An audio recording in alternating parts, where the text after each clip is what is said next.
It is Tuesday, June 10th. The time is 9:01, and we are here at the Doña County Board of County Commission Chambers, and I'm going to go ahead and call this meeting to order. The first on the agenda is our invocation by Mary Beth Holsey, who just arrived. So if you want to join us at the podium. At the podium, ma'am. Yep. Thank you so much. Well, in these times of less security and greater chaos, I want to invite us all to take a minute to dedicate ourselves. A minute of silence.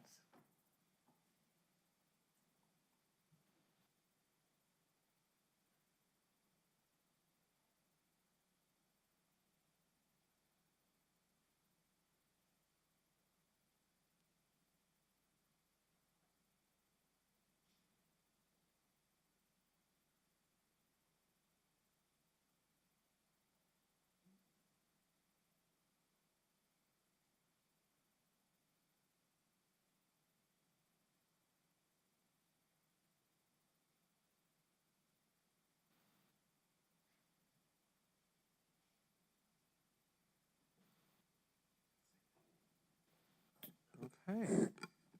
Thank you. Thank you. Next up, we do have the Pledge of Allegiance. If you are able to stand and join us, please do. I pledge allegiance to the flag of the United States of America and to the republic for which it stands, one nation, under God, indivisible, with liberty and justice for all. Wonderful. Brandy, if I can get a roll call for determination of quorum, please. Commissioner Gameros? Here. Commissioner Reynolds? Here. Commissioner Sanchez? Vice Chair Chaparro? Present. Chair Shaldo Hernandez?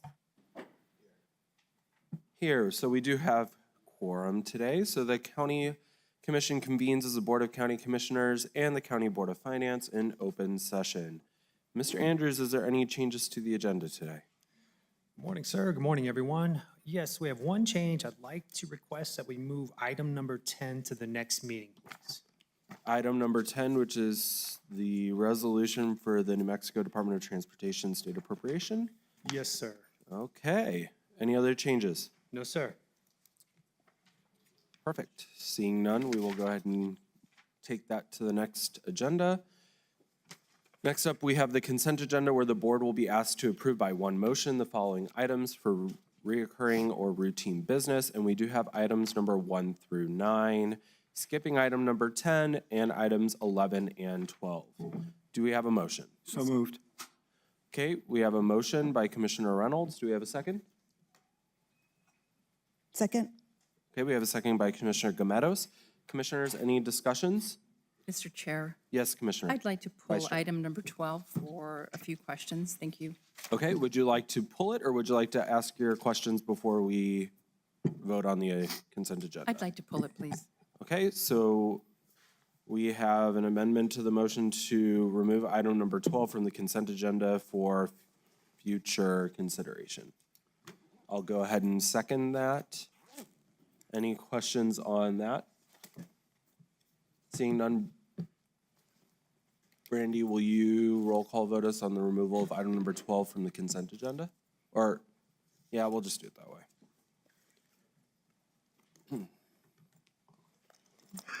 Roll call us for the removal of item 12.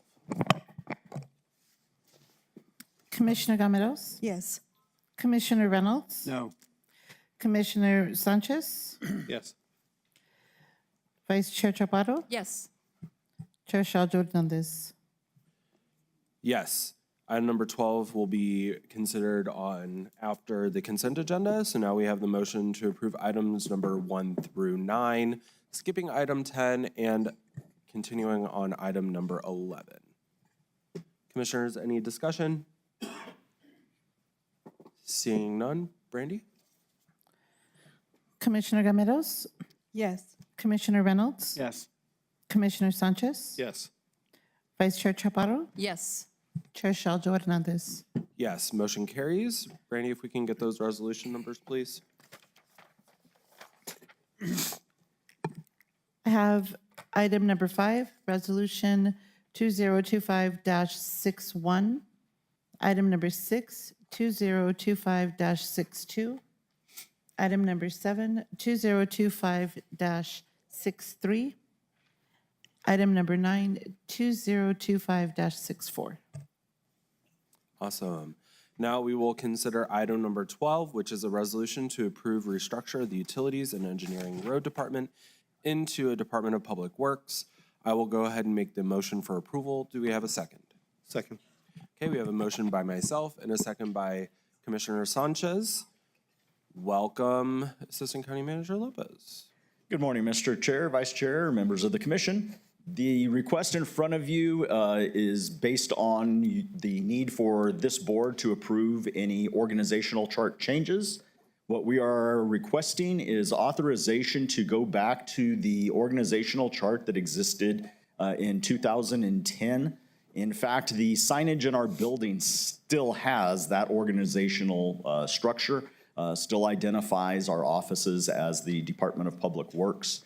The reason for this is starting back in February, we started an evaluation of departments specifically that report to my ACM position. And we noticed that there is a lot of overlap in planning and execution between public works and engineering and roads, what I'm going to refer to as the horizontal infrastructure. And that planning really makes a lot of sense to have coordinated in a single department.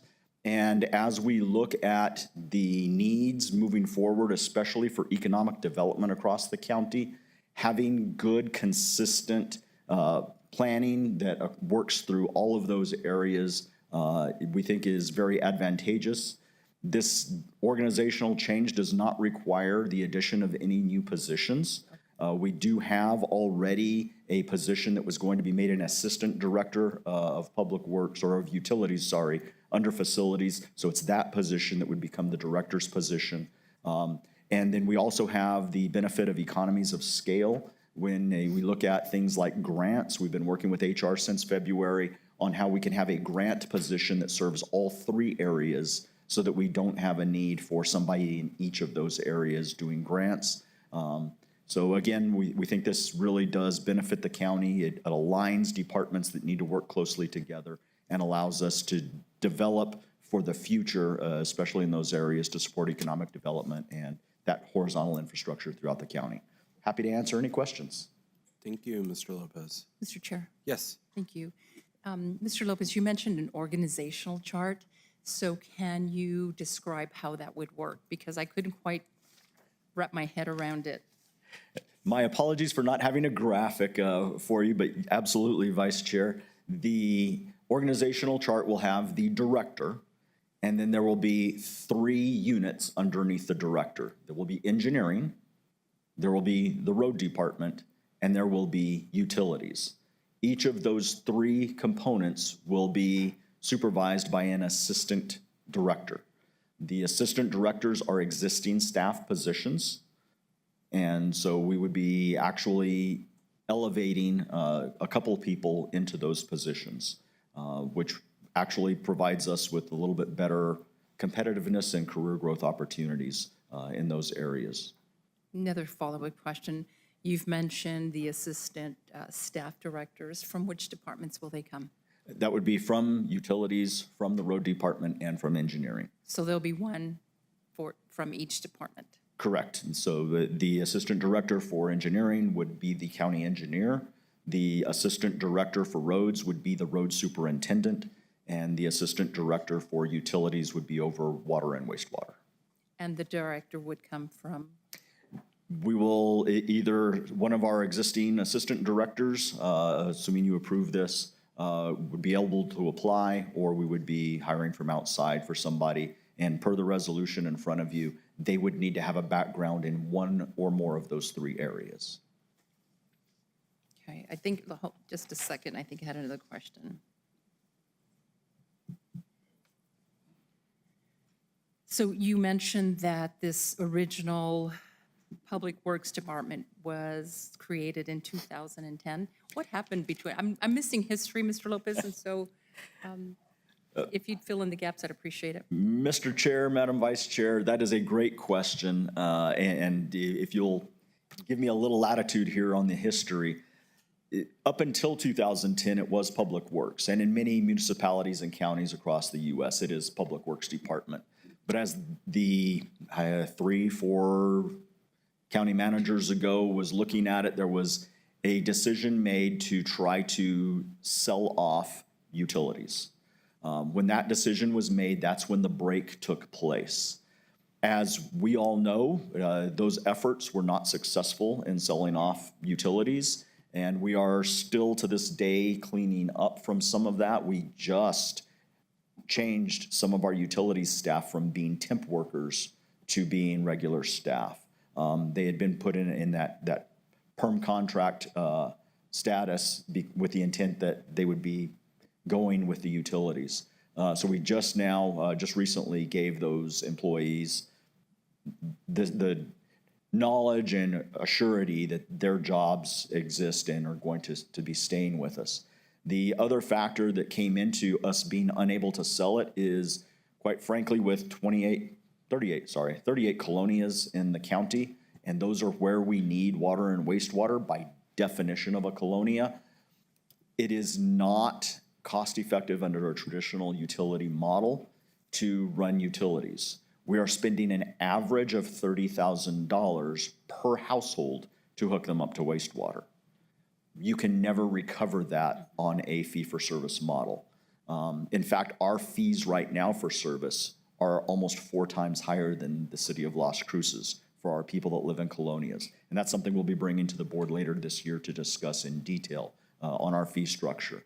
But if we're serious about providing for the health and safety of people, we're going to have to continue to operate the utilities and actually put forth more effort in doing so, because the private sector for-profit side is just not interested in it. Thank you. No more questions. I appreciate your time. Thank you, Vice Chair. Any other questions? Yeah, go ahead, Commissioner Reynolds. Thank you, Mr. Chair. In all the areas that I've been, and I recognize that one of our primary responsibilities is the health and safety and welfare of the community. And utilities and have certainly been a problem for the whole county for that reason. I think that's kind of what you said, so I echo that. Well, in addition to that, we've also realized that it impacts every other operation in the county because we lack the infrastructure necessary to support the changes and the growth that we need. So, I mean, we are kind of, even if we don't take on the responsibility and we don't manage it correctly, it still affects the outcome of what we're trying to accomplish and what we're charged with as a county for our people. So I think that actually bringing this in-house, forming an organization so we can actually focus on it with the right resources is the only way we're going to meet the challenges as we go forward. And the regulations from the federal government, the requirement for the people and the safety and the health and welfare is not going to be impacted unless we take responsibility for it. So I'm all in favor of doing this for that reason.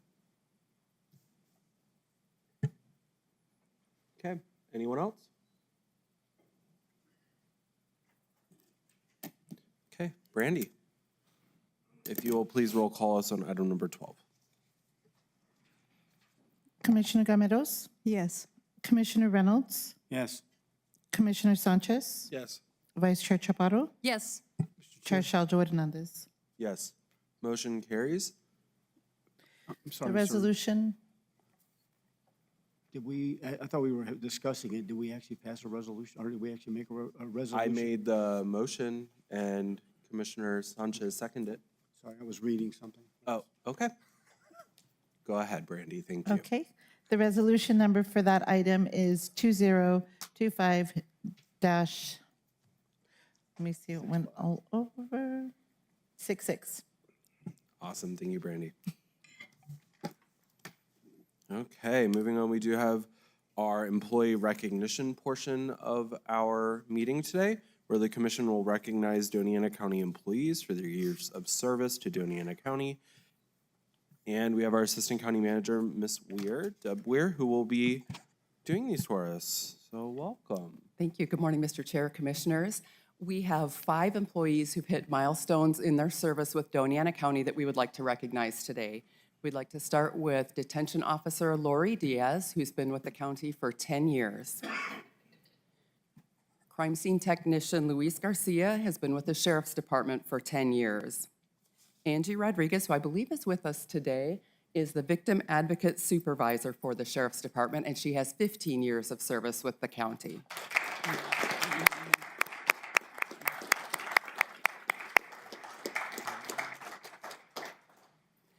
Mr. Daniel Hawkes from Facilities and Services is an electrician too, and he has been with the county for 15 years as well.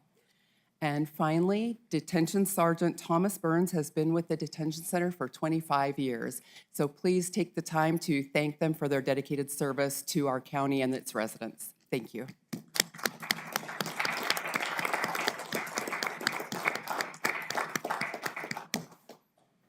Awesome, thank you. Next up, we do have one proclamation on the agenda today, which is to proclaim June 19th as Juneteenth in Doña County. Commissioner Reynolds. Thank you, Mr. Chair. Juneteenth is a special holiday, in my opinion, and it's a historical day we welcome with a national holiday and proudly recognize. On June the 19th, we commemorate the emancipation of enslaved African Americans. Today, we invite everyone to rejoice in the celebration of this impactful moment and our shared history, and join us in recognition that we still have work ahead of us.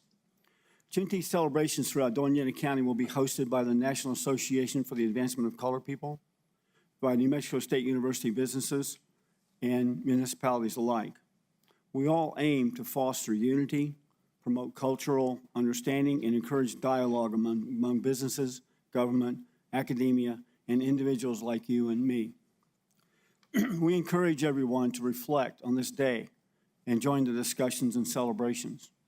Events throughout the week include jazz concerts, gospel concerts, and also a Juneteenth banquet. To receive this proclamation, we welcome Professor Dr. Bobby Green, who is also the president of the National Association for the Advancement of Colored People in Doña County. And would you like to say a few words? Good morning, Board of Commissioners. Chair Shaljo Hernandez, Vice Chair Chaparro, Commissioner Gameros, former Chair Sanchez, and Commissioner Reynolds. I woke up this morning with a smile on my face because I thought about all of the years that you have been so supportive of the NAACP, what we stand for, and a Juneteenth celebration, which is, as you said, a reason to rejoice. I watch the news. Most of it is bad. Some of it is really bad. And some of it, is absolutely unacceptable. So when I think about how far we have come and the fact that we are today celebrating, or this whole week we're celebrating Juneteenth, we are recognizing a victory, how we have fought to abolish slavery, how a president signed an emancipation proclamation, how the citizens took up and said, no, we can't stand for this, and how the Union soldiers who didn't have to, but notified the uninformed with information that was relevant, very relevant, but they wouldn't have known but for those Union soldiers. So that is something to celebrate. And when we think about that, and we think about where we are today, we have fought to get that progress. We're gonna have to do that again. We're gonna have to stand up. We're gonna have to fight for our brothers and sisters who are being unlawfully detained, right down the road. And we have to fight for the oppression that they're trying to take us back to. We cannot go back. We will not go back. And so this celebration and the fact that you would take time year after year to celebrate Juneteenth and to recognize the victories that we have won and how we can do it again makes me smile. So I want to say thank you for your service, for your work, for your compassion, your love, and your support. I appreciate it greatly. Thank you.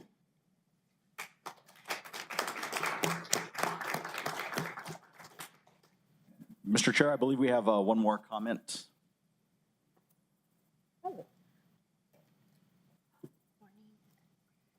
Good, how are you? Good morning, Commissioners. My name is Corey Stonefielder. I'm speaking to you today just as a resident of District 5. In 2025, as we debate over how history is taught in our schools, as voting rights are contested, and as equity efforts face resistance, Juneteenth calls us to remember the struggle for freedom, and it didn't end in 1865. It hasn't even ended today. This holiday challenges us not to be passive observers of the holiday, but active participants in building a more honest and inclusive future. Honoring this holiday means standing up for truth, protecting civil rights, and ensuring that every American's dignity is recognized and respected. So let us use this day not only to reflect, but to recommit to justice. Thank you. Mr. Chair, the proclamation reads, whereas Juneteenth is also known as Freedom Day or Emancipation Day and is a significant historical and cultural observance commemorating the emancipation of enslaved African Americans in the United States. And whereas President Abraham Lincoln issued the Emancipation Proclamation on January 1st, 1863. However, the enslaved population in Texas and New Mexico did not learn of their freedom until Union troops, led by General Gordon Granger, arrived in Galveston, Texas on June 19, 1865 to enforce it. And whereas Juneteenth represents a pivotal moment in our nation's history, symbolizing the end of the enslavement and ownership of human beings as property and the beginning of an ongoing struggle towards racial justice and equality. And whereas Juneteenth also provides an opportunity to reflect on the challenges, achievements, and contributions of African Americans throughout history, recognizing their resilience, creativity, and enduring spirit in the face of adversity and oppression. And whereas Juneteenth celebrations and activities aim to foster unity, promote cultural understanding, and encourage dialogue about the history and remnants of slavery in America. And whereas we encourage residents to observe this day and participate in the events hosted by the City of Las Cruces, New Mexico State University, the NAACP, and other organizations who gather to celebrate the progress we have made as a nation while recognizing the work that still lies ahead. Now, therefore, County Manager Scott Andrews does hereby proclaim the 19th of June as Juneteenth, signed this 10th day of June, 2025. Wonderful, thank you. Okay. Yeah, come on up.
Really bad.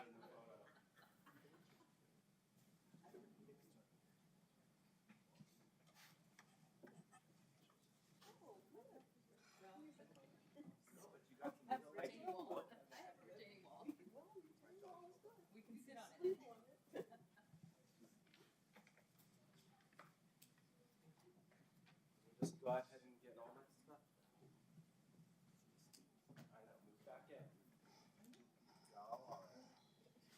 Okay, thank you so much. Okay, next we do have public. Who's talking? I heard voices. Okay, next up is public input. If you're a member of the public and you would like to give public input and address the commission, if you'll please come up front. There is a white binder to your left-hand side. If you will please sign in. We have 3 minutes on the clock and you will have 3 minutes to address the commission. Morning. My name's Jim Hurst. At the last commission meeting, Mark Veith argued that Jesus suggested the Second Amendment of the U.S. Constitution when Jesus instructed his disciples to buy swords in Luke 25:35 through 36. I disagree with Mr. Veith's understanding of Jesus, the Bible, the Second Amendment, and the utility of assault rifles. But his remark was useful because it illustrates the meaning and purpose of the First Amendment. It was written to protect those of us who desire to be governed by reason instead of superstition from those who would seek to govern us by what their opinion of what the Bible is, what the Bible says, what Jesus may or may not have said, and how it applies to our law and Constitution. I do not want to live in a nation governed by interpretations of the Bible. I want to live in a nation governed by reason, reasonable persons, and laws founded on evidence and science. The American Revolution was fought so that the United States of America would be a country founded on reason, what Thomas Paine called common sense, and his compatriots and intellectual allies, Franklin, Jefferson, and Madison, agreed, so that they gave us the wall of separation between church and state. When I consider there are so many theocratic Christian nationalists who wish to write laws based on their reading of the Bible rather than reason, I am all the more grateful for the wisdom of our founders and the heritage of separation of church and state. I do not want to live in a nation where everyone walks around with an assault rifle on their shoulder. MAGA heaven sounds more like hell to me. Thank you very much.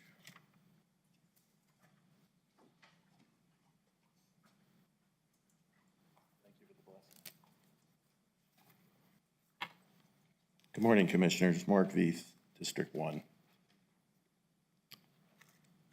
On Sunday, Prime is going to air Season 5, Episodes 1 and 2 of The Chosen.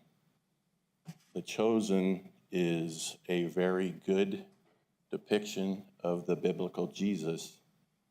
The church that I grew up in would depict a denominational church, happy, happy, joy, joy, would depict Jesus as being a wimpy guy.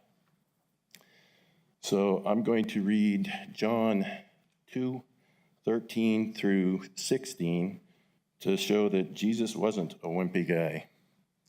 It was nearly time for the Jewish Passover celebration, so Jesus went to Jerusalem. In the temple area, he saw merchants selling cattle, sheep, doves for sacrifice. He also saw dealers at tables exchanging foreign money. Jesus made a whip from some ropes and chased them out of the temple. He drove out the sheep, the cattle, scattered the money changers' coins over the floor, and turned over their tables. Then going over the people who sold the doves, he told them, "Get these things out of here. Stop turning my Father's house into a marketplace."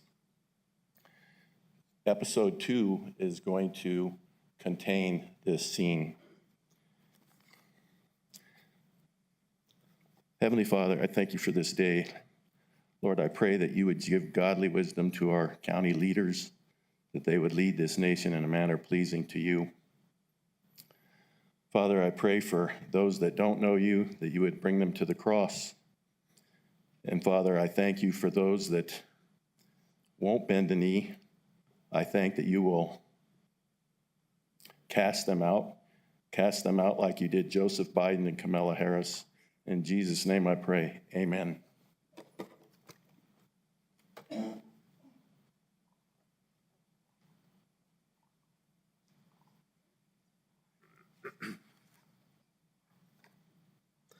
Mr. Chair, Vice Chair, members of the board. My name is Kenny Lujan. I'm a representative of AMR, but also a resident of Doña County, District 3. And I'd just like to thank you for the opportunity to speak today. AMR has served Doña County and Las Cruces for 18 consecutive years, a total of 20 plus in the area.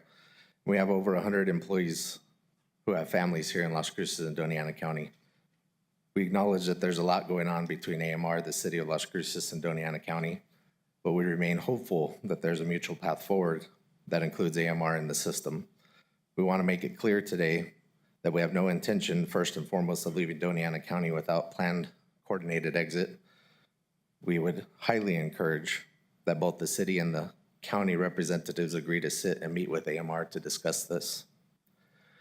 The controversy around AMR's response time performance were from early 2024, where we did struggle with the new contract that we had with the city of Las Cruces. But since 2025 began, AMR has a much better response time performance and overall contract compliance. This is mostly in part due to staffing increases that we've achieved here in Las Cruces and Doña County. So on behalf of myself and the AMR employees, we just implore you all to please sit down with us and to allow us to provide our perspective. We believe that there's a collaborative solution that will provide a public-private partnership that gives the residents of this great community an improved EMS system. And also, if I may, Chair, I would have a written statement that I'd like to give to you to disperse to the board.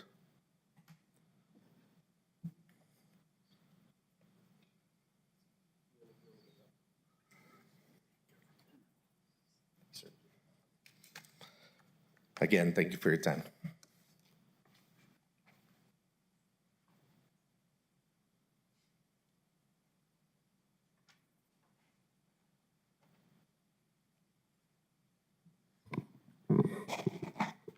Good morning, County Commissioners. My name is Michael Simmons, District 1.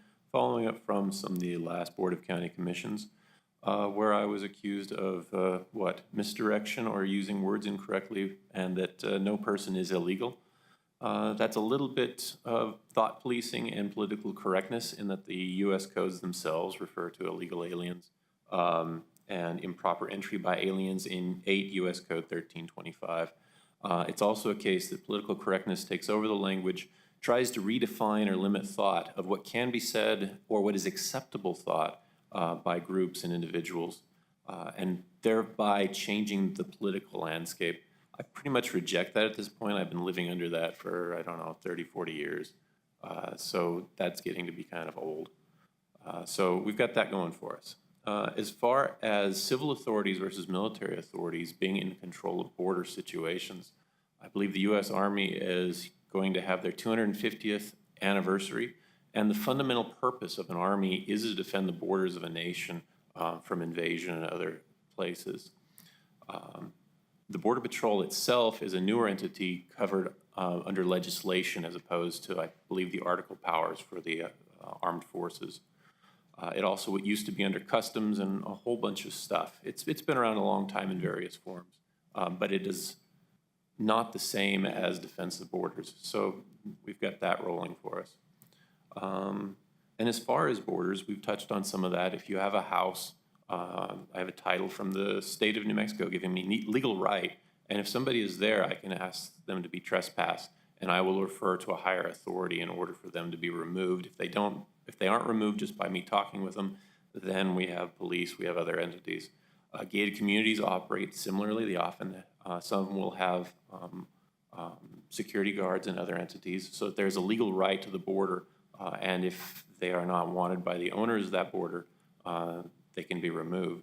The same goes for counties, states, nations by longstanding custom and law, that if entities are in there without permission of the legal authorities, they can be removed. And in that case, it's just a matter of how we refer to them. We can refer to them illegals. We can refer to them as criminal aliens illegally in the nation. We can do other things. And I think that covers what I had written down for today, and I appreciate your time on these matters, and have a great day.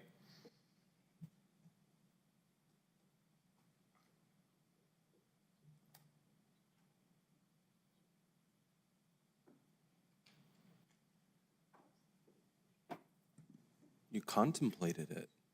I saw it. He gave me reason. Okay. Good morning, Mr. Chair, County Manager, Commissioners. My name is Tanika Sosa Gonzalez. And I contemplated whether or not to speak this morning. But I watched the last County Commission meeting and I thought, wow, we all really love libraries, don't we? I love libraries so much. It might be hard for you guys to believe, but I was a really bad kid. And I used to skip school at Cruces High because I thought I had already learned everything I needed to learn there. And I would get on the Roadrunner bus or I would walk to the NMSU library. And I would spend my time, I got kicked out of Las Cruces High for fighting and skipping the library. Graduated from San Andres Go Turtles. But I would read books in the library. And it just so happened that one of the books that I read was Night by Elie Wiesel. And what I learned from that has shaped my entire being. He talks about indifference, and indifference is the epitome of all evil. And in neutrality helps the oppressor and never the victim. I want to be really, really clear about integrity and choosing courage over comfort. And I want to say to you, Commissioner Sanchez, thank you for having integrity, for choosing courage over comfort, and talking about what's really happening on our border.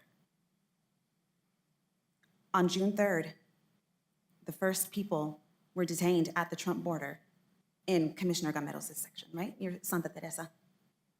And so I'm curious with all of you learned people who love books so much, what, if any, response the county will have. It is really difficult to stand in a place, I've spent my whole life advocating, and it is really difficult to stand in a place of advocacy. It's never comfortable. It's never comfortable. And the word illegal alien, to be very clear, is pejorative, it is disrespectful, it denies the humanity of the individual, and it should not be tolerated or allowed at all. We're talking about Juneteenth, and there are words that we know we should not say that are hate words. People are not illegal. In 1849, my grandmother had to decide to stay here or move. Her land was taken. The people that came and took her land were here illegally, right? So I just want to be really clear, and I'm hoping there will be a unified voice and a unified response. I mean, we have an ICE detention center, the Otero County Processing Center. We have one here in our county. The address is in Chaparral. So I just want to be really clear, and I also just want to make sure. I just want to give my deep respect to you, Commissioner Sanchez. Thank you for being brave.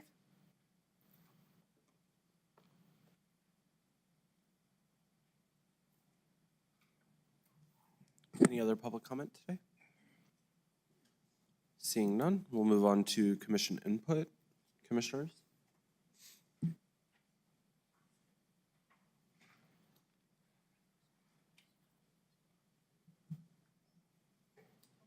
Seeing none, we'll move on to. I'm sorry. Mr. Chairman, I got a little distracted, but I did have a few items. Go ahead. Buckle up.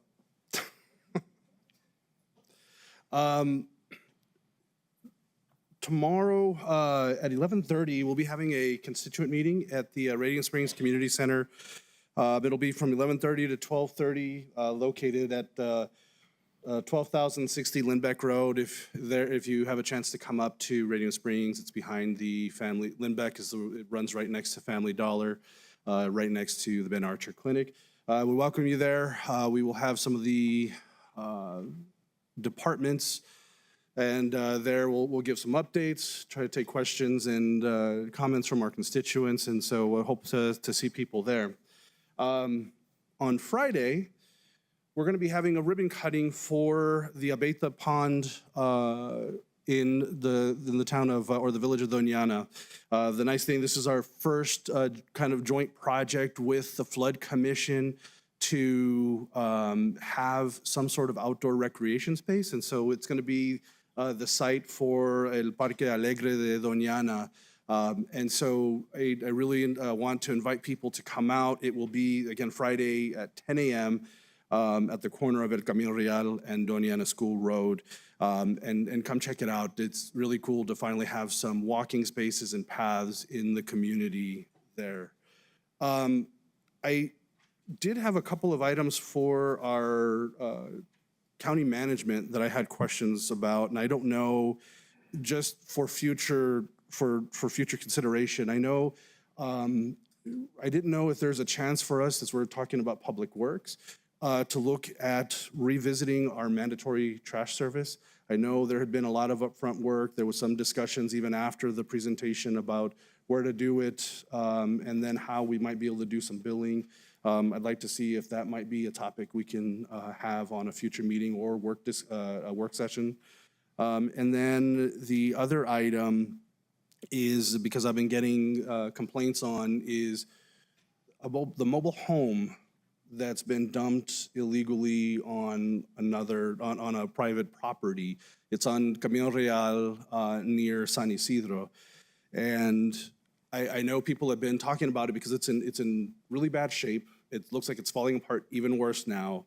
And I know internally we've discussed it. I know this is kind of one of those things we don't have a clear answer for, but I want to see if we can figure out an answer, because you know, I think it's really unfair that you have a private resident who had a mobile home just basically dumped on their property because it was in bad shape. It was, I mean, I've heard so many different things of that. And so I hope that we can figure out how we can help address it, whether it's to cite the owners for illegal dumping, or I don't know where they're working with the state, because I doubt that was permitted to be moved from Radium Springs to where it was going. So I don't know what avenue we may have, but I want to see, like I said, how we can come up with a solution there. I do have some board updates, but I'll wait till we do those. But I did want to say, in light of what we're seeing in LA, almost a month ago, May 13th, during that meeting, I raised the issue about the Department of Army starting to patrol our borders and enforcing immigration, trespassing. I said it was normalizing having the armed forces enforcing domestic laws. And now all we have to do is look at Los Angeles, where they're mobilizing Marines. We even see the president that jumped a step without allowing the state to step in and federalizing the National Guard. And we already have the Army patrolling our southern border. How soon is it that we're going to see them in the city of Las Cruces or Sunland Park, in Santa Teresa, or any of our communities enforcing some sort of laws? And we can't be quiet about this. I think what frustrates me is we're seeing the detentions that are happening in LA, San Diego, and other cities across the nation. And I think back of the history of my family and seeing people comment online about what we're seeing right now. My grandfather was a bracero. He came over the border legally, as if, people want to keep tabs. He came over and started working because that was what the country needed at that time. They needed help working the fields. And so what do? We reached out to our neighbors in Mexico and said, please help us. So he came over and eventually was able to bring over my grandmother and my dad and his siblings. But if you look back on that history of them coming over, the braceros were not necessarily welcomed. They were sprayed with DDT. They were sprayed with pesticides and other poisons because they were told they could bring infestations into the US. So they were not treated like, friendly neighbors, but they still came over because of the jobs. My dad and his family, when they went to school here in the Mesilla Valley, they were forced to assimilate to the American way of life.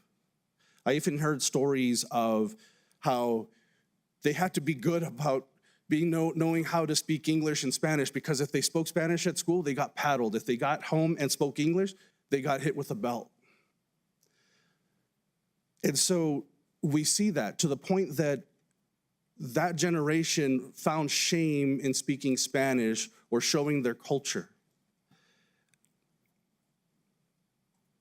And what happened in 1960, I think it was 1964, the Bracero program eventually ended. It was, like I said, it was a program where people could legally come over, work, and if they wanted to, they could stay in the US with a green card or they could go back home.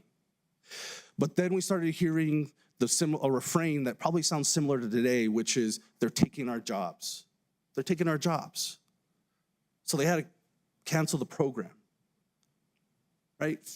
60 years later, we still hear the same things. And now we're seeing this president starting to call out political leaders and people for disagreeing. Heck, I mean, this is McCarthyism almost. I mean, I feel like we're almost a step there. We're not learning from our history, and we're continuing to demonize and oppress people. And what I hear so often is, well, they're here illegally. Oh, look at them, they're waving a Mexican flag. I get it. I get how people want things to be presented to them in a nice bow so that they can jump on board and be part of the cause. But at what point will we have respect for people's cultures and just humanity? But going back to the beginning, like I said, what are we gonna do when the armed forces are starting to come in and start enforcing laws here? So, like I said, I know I just want to raise that because we cannot be quiet. I mean, I tell that to my fellow commissioners and my fellow constituents here. We can't be quiet because it will continue to go on and on and on, and we're going to repeat history, like I said, because we're seeing it happen in front of us. Thank you, Mr. Chairman.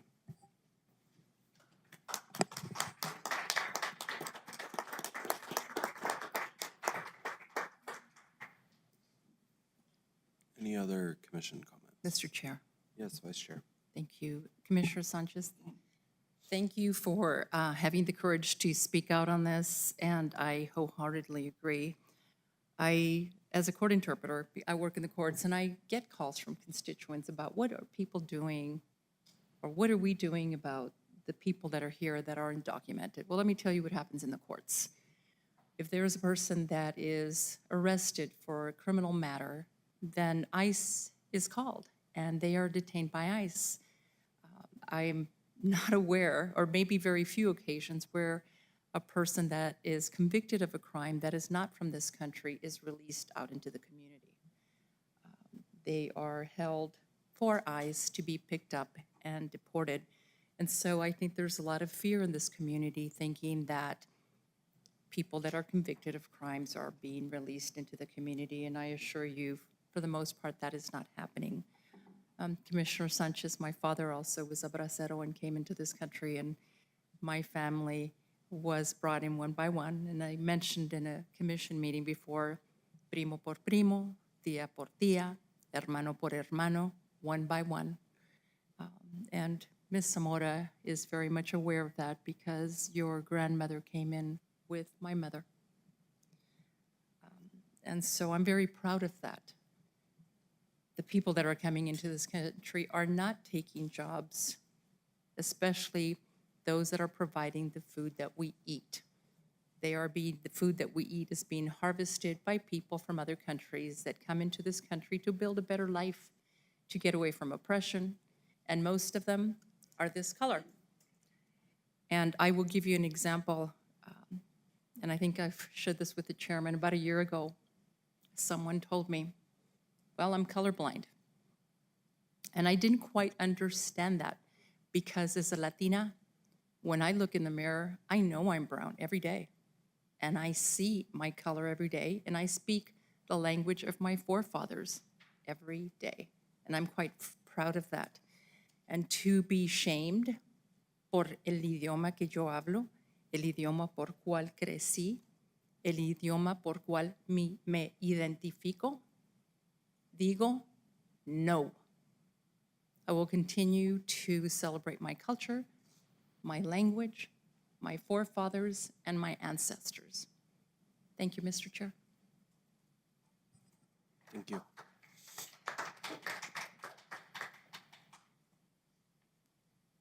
Any other commission?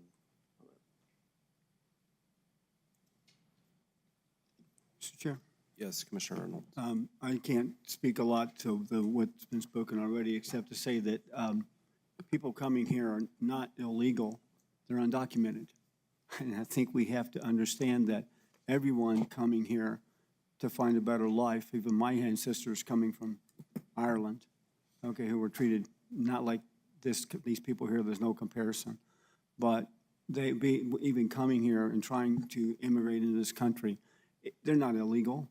They're just undocumented. And I have friends that took 20, 30, 40 years to get the documentation necessary to become a citizen. And they stayed here that long. So I can relate that way, but I can't relate to the cultural challenges that you have locally because I'm from Kentucky and not here. However, I do empathize and I understand the concept of not being colorblind. I did want to make a couple of announcements to go along with this time. And that is there's going to be a change of command at White Sands Missile Range, which I'm attending for both the Command Sergeant Major and also for the General in the next week or so. The 250th Army Birthday Ball is actually going to happen here at the Convention Center on Saturday, Saturday the 14th from 5 o'clock until 11. I will be attending that and representing the county. The other thing that's happening is the Juneteenth banquet is happening on Saturday, June 21st, again at the Las Cruces Convention Center from 6 o'clock until about 8 o'clock, if anyone's interested in picking up tickets for that. And that's all I have, sir. Thank you.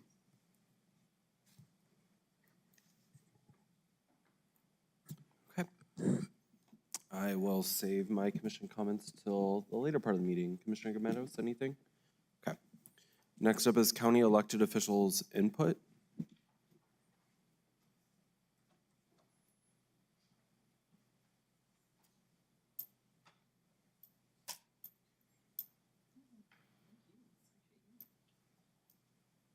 Hello, Chair. Hello, Commissioners.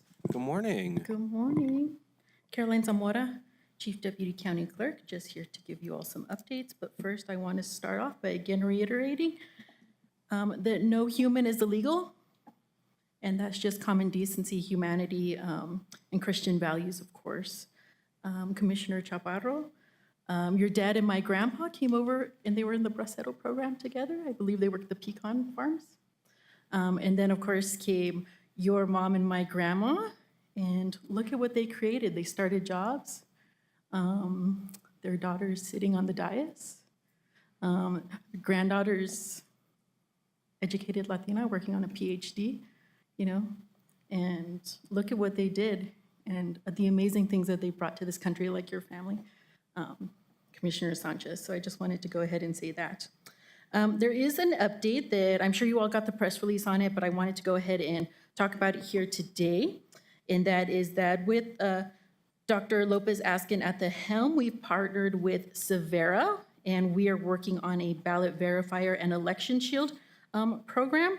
This is very exciting transparency ballot verifying technology.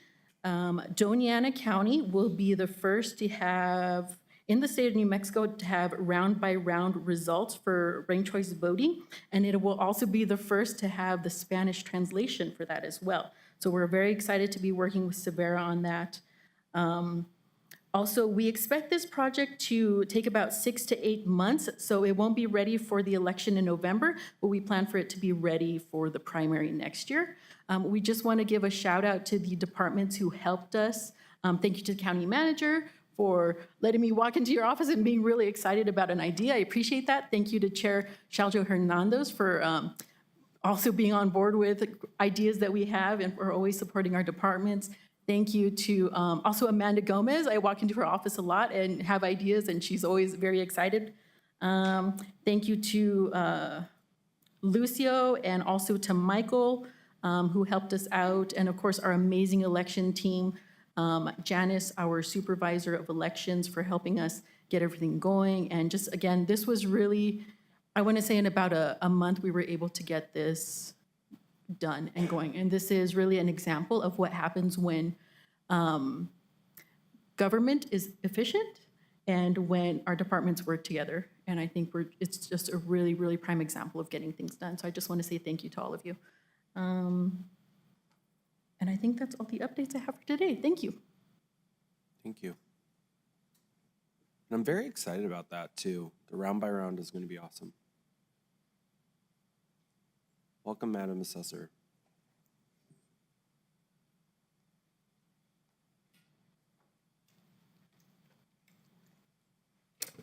Good morning, Chair Shelter Hernandez, Vice Chair Chaparro, Commissioners Reynolds, Sanchez, and Gameros, Gina Eugenia Montoya Ortega, accompanied by Chief Deputy Mr. Ruben Reyes, as well as our Data Analyst Coordinator, IT, Mr. Adrian Acosta. Just wanted to share that the deadline has passed for people to protest their property. The deadline was last week, Monday, June the 2nd, 2025 at 5 p.m. We currently have approximately 435 protests which have been processed, and we'll have a better number once our data appraisal doc tech staff will actually finish the processing of the protest. Our appraisal staff and supervisors are already working with our customers, sending them letters, sending visits, going out and doing re-inspections to address our customers' concerns in reference to their values. Mr. Adrian Acosta is currently working on certifying our values, which will determine our 2025 tax rates. These certifications are due to Property Tax Division on June the 26th. The original due date was June the 16th. However, being with the veterans exemptions that we were holding off on that our notices of values got sent out a month later. We, as an assessor's office, requested an extension to turn in those certifications, so they granted us June the 26th. I would like to also give a huge thank you to all of our staff and supervisors in the assessor's office. We survived another protest season. It's technically not over. We had our office, our foyer was filled with customers all the time, plenty of phone calls. And thank you to our customers who were patient, and thank you to those that were not patient as well, because it's always a learning opportunity for us and our staff. And that's all we have to share, so thank you. Okay. Mr. Chair, if I may. Yeah. Thank you. Good morning, Ms. Ortega. Morning. Mr. Ortega, I'd like to meet with you. I'm getting calls from people over probably 65 and 70 in my district that are wishing to discuss seniors' tax exemptions. And I need more information on that, because I think that might, if we go that route, it might just pull a lot of money from the county. So whenever you have a chance, please, sometime next week, I'd like to meet with you and your chief deputy and maybe pull some numbers on that, because I just don't think that's possible in this county anyway. Vice Chair Chaparro, yes, definitely, we can definitely meet. Just to give people, right now, the only exemption that the state does offer is the valuation freeze, and that's for any person, minimum age of 65 years, with an income of no more than $42,900, and or people under the age of 65. with some type of disability. That's not an exemption. These are not decisions that the assessor's office makes. This, once again, is legislation.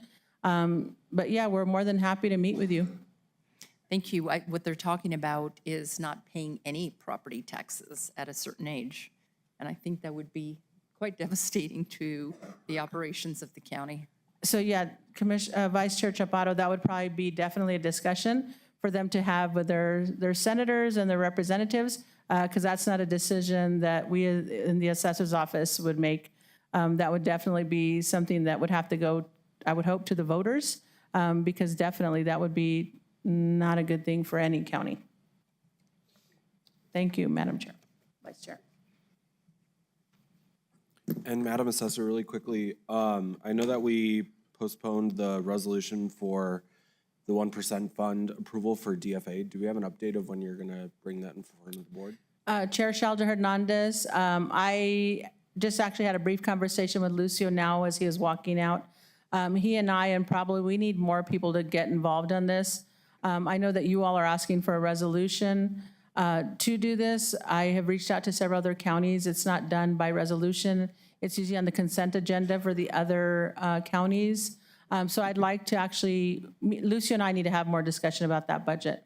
Well, we can have a resolution on a consent agenda. That's perfectly fine, but it's still a resolution accepted by the board. Yeah, so Chair Shalder Hernandez, being that I wasn't sure exactly what that resolution was going to cover, the way that I see it, Lucio and I need to definitely have a longer discussion about my budget. Okay. So before July 1, or what are we looking at? Chair Shalder Hernandez, if Lucio and I, and probably have to get with legal, if we can come up with something ASAP, we will have it on that next agenda that we can possibly have it on. All right. Thank you, ma'am. I'm just not willing to sign up on something that I'm not 100% comfortable with. And neither are we, so we'll agree with that. Thank you, ma'am. Thank you. Any other elected official comment? Seeing none, we'll move on to staff input this morning. Thank you, sir. We have a couple updates from Jonathan, Stephen, Carrie, and some employee recognitions from HR. Thank you, County Manager Andrews. Jonathan Macias, Assistant County Manager. I am coming before you to give you an update. We've been talking a lot about the ICIP process that is now due. As I previewed earlier this year, we are now going to have to submit it a month earlier than last year, so it will be due July 11th. In preparation for that, you will be seeing it on the June 24th agenda. I know, Chair, I saw the look in your eye as you heard the deadline. But we are making improvements to the way that we've been doing this to include removing projects that are fully funded. An example of that is just last meeting, you took action on the funding of the equipment hangar for the jetport.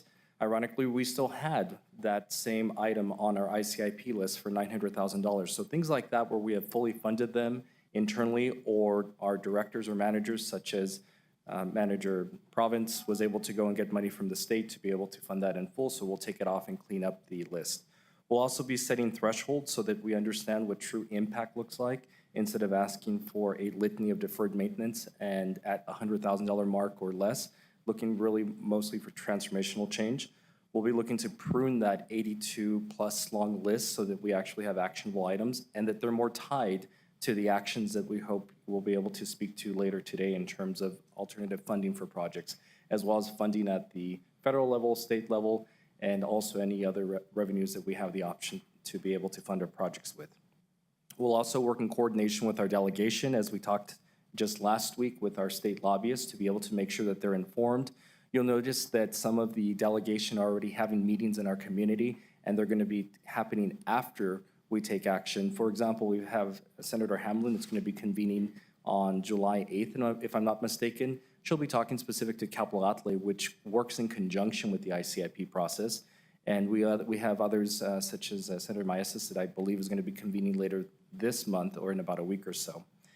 And with all that being said, I do have an ask, and it will be that as we prepare for the ranking, please set aside some time. The list will be shorter, but I will ask that you rank that on your own prior to coming to the June 24th meeting so that we can have a more substantive working meeting rather than having to rank in real time as we did last year. We'll save everybody the headache. And then the second thing will be for the departments that are watching to make sure that they start preparing updates for their existing funded projects. And then we'll have the discussion for what those critical needs are. We've already had discussions with other departments or affinity departments such as the Flood Commission to give us their top 3 so that we can start working on that list. So that's the preview of what it looks like for the next generation of ICIP and make it more targeted and working in conjunction with the state. Thank you so much. Thank you. Good morning, Mr. Chair, Commissioners. Stephen Lopez, Assistant County Manager. I'd like to start off by bringing up our Emergency Manager, Amanda Bowen, to cover 2 quick items.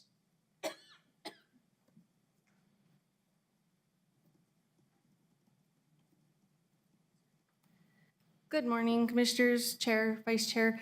Amanda Bowen, your Emergency Manager. Thank you for allowing me to speak today. Came to talk to you for 2 things. First, to introduce our new Emergency Management Coordinator, Tim Heydrich, sitting near me somewhere. Tim's on his 2nd day, so thank you, Tim, for standing before the Commission. And so you'll see his face around with Joy and I know you've got used to seeing us. The second thing is to ask you for some assistance. We are in the process of updating our all hazards mitigation plan. It's every bit as exciting as it sounds. And we are going to be we've asked once for some public input. We've put that out via social media, both in counties, PIO, and the other jurisdictions that we represent. But we haven't had a good response. And so I'd like to ask your assistance in helping us to increase that. We've reopened the survey. It's posted on our webpage. I've got some flyers if you'd like those today, and I'd be happy to email that to you. We're going to do another PIO push to try to get that out there. Basically, what we need is assistance from the community helping us to determine what the hazards and vulnerabilities are in their communities. They live there, they know those things better than we can ever imagine. And so we want them to help us to identify those. What that does is allows us to, in the future, be able to create some mitigating actions and obtain some funding to be able to make fixes for these things that are hazards and hopefully prevent something from going wrong in their communities. So thank you for your assistance. I'll shoot you an email with the link if you would be kind enough to send that to your community leaders or whoever. Thank you. Thank you. Thank you very much, Amanda, for talking about the importance of recognizing the lived experiences of the people that are out there in our communities. And that brings me to the last item I have for you. The U.S. Customs and Border Protection has reached out to the county asking us to help kind of spread the word.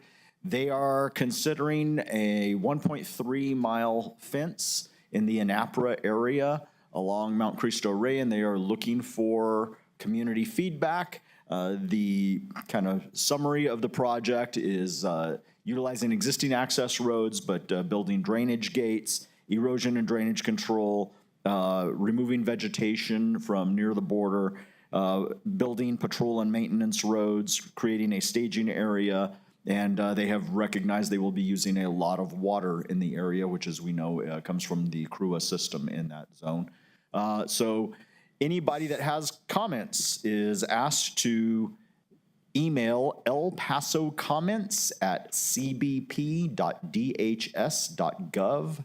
Again, for anybody who is listening online or live, it's elpasocomments@cbp.dhs.gov. Thank you very much. Thank you, sir.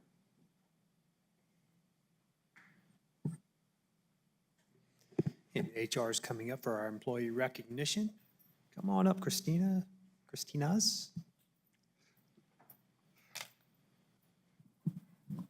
Good morning. Christina Holman with HR. Sorry, I never used this before. I would like to take a moment to thank everyone that participated in nominated fellow employees for the Employee of the Month Awards and the Special Recognition Award for May. The following employees were nominated: Norberto Godina from Health and Human Services, Officer Carpio Gomez with the Detention Center, Rebecca Martin with Community Development, Ramon Ramirez with Facilities and Services, and Julie Youngblood with the Clerks. So the following employees have been selected, and so at this time I would like to bring up Rebecca Martin with Community Development. So Rebecca was selected for Employee of the Month.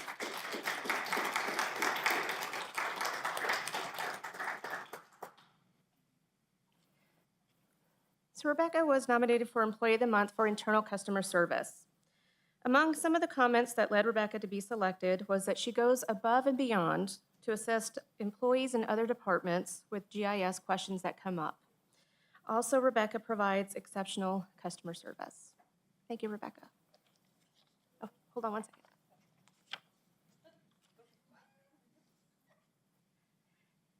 And for our special recognition, Officer Carpio Gomez was selected from the detention center.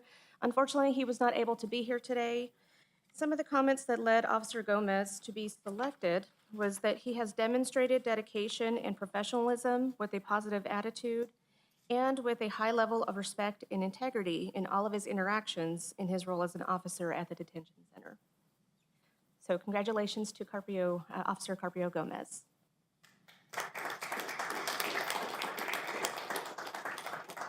Also, thank you again for everyone that participated. Nominations are currently being accepted for the month of June, and you can access the form on ELSOL. Thank you. Awesome, thank you. Our County Attorney Carrie Neal is coming up to the mic. Welcome. Come down here so I can see all of you. Mr. Chair, Madam Vice Chair, Commissioners, I wanted to let you know that we had, Stephen Lopez and I met with several individuals from the clerk's office as they were looking at the lodger's tax and the way that ordinance was written and supposed to be implemented. It does not work well for our usual processes and procedures. So I'm just letting you know that we will be submitting an amendment to that just so that it is in accordance with the way that things are usually handled and the best processes and procedures.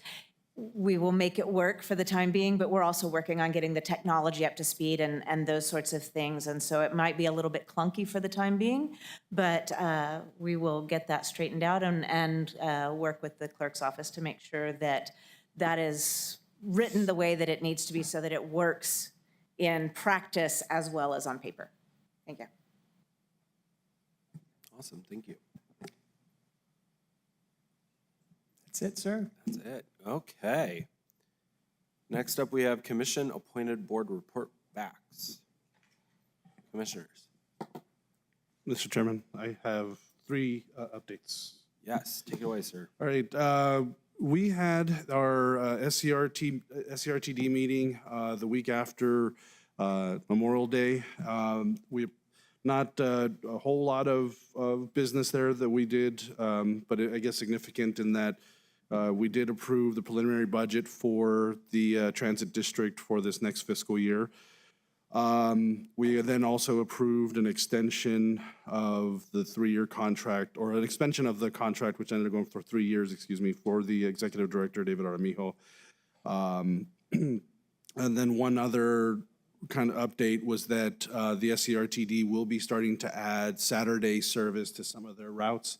And so, people, hopefully, the nice thing is that while people, whatever they're doing on the weekend, the SCRTD bus is another option to use. And just for anybody that may be watching, and the reminder, the SCRTD offers rides with no fares for them. So just working on trying to continue to increase accessibility to the different services and locations that they have. And so you can get anywhere from now from Elephant Butte all the way down to downtown El Paso.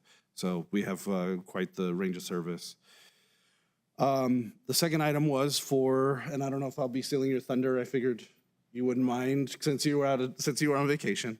The South Central Solid Waste Authority officially hired its new director. It's Jose Gallegos.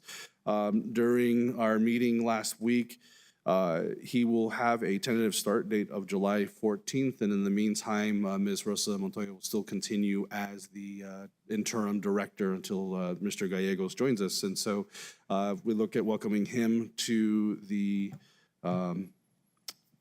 Solid Waste Authority. And then the third update was for the Spaceport Tax Board. Myself and Commissioner Chaparro attended the meeting. We had a change in the chairmanship from Sierra County to Doña County, and so I'll be serving as the chairperson of that board for this year. We also got some updates on some of the projects they're working on. But probably the two significant items is that they established their own bank account for the first time. They were utilizing a suspended account with Spaceport America, and then our funds here in Doña County were kept by the treasurer. But even the treasurer was trying to disperse those funds so that way we weren't holding on to them. But they did establish that. And then there was some additional capital funds that were approved for their for capital projects at Spaceport America. So those were the updates that we have at the moment. Awesome. Anyone else with board report backs? Hello. Mr. Chair, hi. Good morning. Good morning. So I just have, yesterday was a crew meeting. And so the thing that I have to report back is, as the board, we approved a memorandum of agreement, which will be coming to the city of Sunland Park and another one to the Doña County. And it's for financial responsibility certification for utility infrastructure projects due to the termination of the JPA. CRUA is having a hard time getting getting help with the finances. So there's certain loans and grants that they were going to receive, but now certain legislators have pulled back and they're not wanting to in certain banks because they're not going to be here within, the next 4 years. So they want to make sure that they have a guarantee as to payment. And so this is one step that we are going to try to do in order to state that the city of Sunland Park would be responsible in receiving those funds. And the other memorandum is the same for Doña. And that will be coming to the board as well for us to approve in our own language. Thank you, that's it. Awesome, thank you. Anyone else? Okay, I will go. So ASCMV is currently looking for an executive director. We finally got the contract approved for the executive search firm with the city of Las Cruces to use Affion. So we will begin that process this week, starting to meet with them to formalize what is going on. It has been a very long road, it feels like, to get this going, but we will have that meeting and hopefully get that ball rolling fairly quickly so we can identify a new executive director for animal services. And besides that, I think we've all covered everything else. Anything else, board? Okay, any staff report backs on boards? Okay, seeing none, we will move on to presentations this morning. We have one, which is item number 14, which is a presentation on No Throw Reporter Hub. No Throw Reporter Hub. Good morning and welcome. Good morning. Oh my God, yes. No Throw Reporter Hub. Okay. So, hi, good morning, Commission. I am Rebecca Martin. I'm the GIS Administrator. And I'm just here to give you a little bit of an update about an illegal dumping reporter application that I have created for the county. It's already been in use some time by the environmental codes. I just wanted to let you all know that this thing exists and that it's being utilized. And hopefully we can get a little bit more use out of it. So a little bit about what I'm going to talk about is we're going to touch on a little bit about the old application, moving into ArcGIS Solutions, and I'll show you what the illegal dumping hub looks like. Oh, I clicked the wrong button. So we had the old application, which it was very useful in its time, but unfortunately, at the time that it was created, that was quite a while ago, so now the technology is a bit outdated. And a lot of it, you would have to wait on any individual to come in and extract any of the data, and it wasn't in a very user-friendly sort of way. There'd be a lot of coding, and the data extraction was just not very user-friendly. And it's operating system dependent, which means that if you had an iOS versus an Android, those would be two different operatings. So I know you recently had a meeting about the illegal dumping issues that we have. And I found ArcGIS Solutions, which it's a very industry-specific configuration for ArcGIS, and it's very easily configurable. And the best part about it is that it's built on the software that we already have. We already have a enterprise agreement with Esri, so this comes at no additional cost. So I settled on, modeled after the citizen problem reporter that they offer through ArcGIS Solutions, which solicits non-emergency requests. For example, like it says on here, the blight, the graffiti, trash, flooding, and in this case, illegal dumping. So the nice thing about this illegal dumping hub is you can actually preview the reports, review previous reports, make a report, view to any of the latest news, upcoming events, get some dump site information. So I'm just going to click on this and just to show you what it looks like. So here we have the number of open reports that we have and the number of completed reports. And you can click on any of these and it will zoom into it and show you an image if they attached one. And there are a couple different ways to report, which is actually my next slide. You can call the dispatch, or you can click here and actually make the report itself.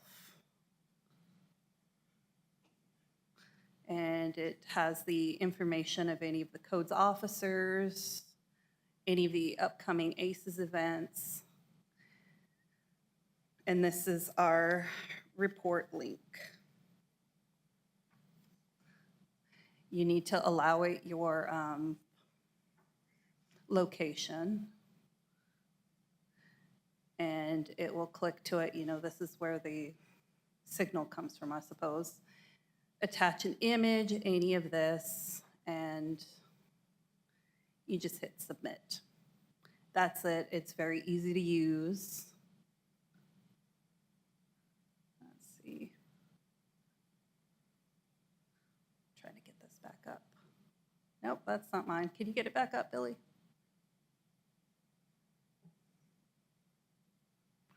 Appreciate it. There is also a QR code that you can scan. You can click the link on the hub site, as I mentioned, or you can call the no-throw number, which I went over. So what happens when the report is made? It automatically triggers an email to the codes department to show that some illegal dumping has taken place. Somebody has reported it, so it's an immediate feedback. And there is a dashboard that they use to manage this. Again, I'm clicking on it. This is, I just wanted to show, it's behind a bit of a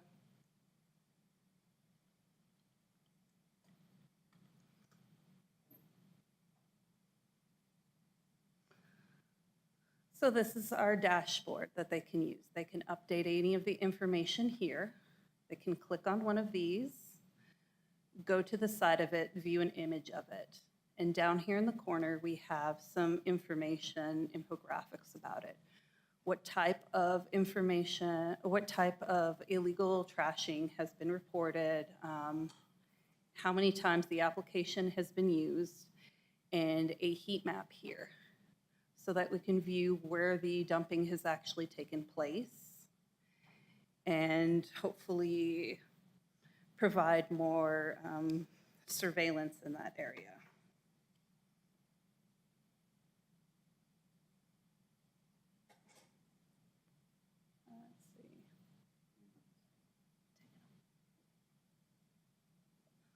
So let's talk about what's next.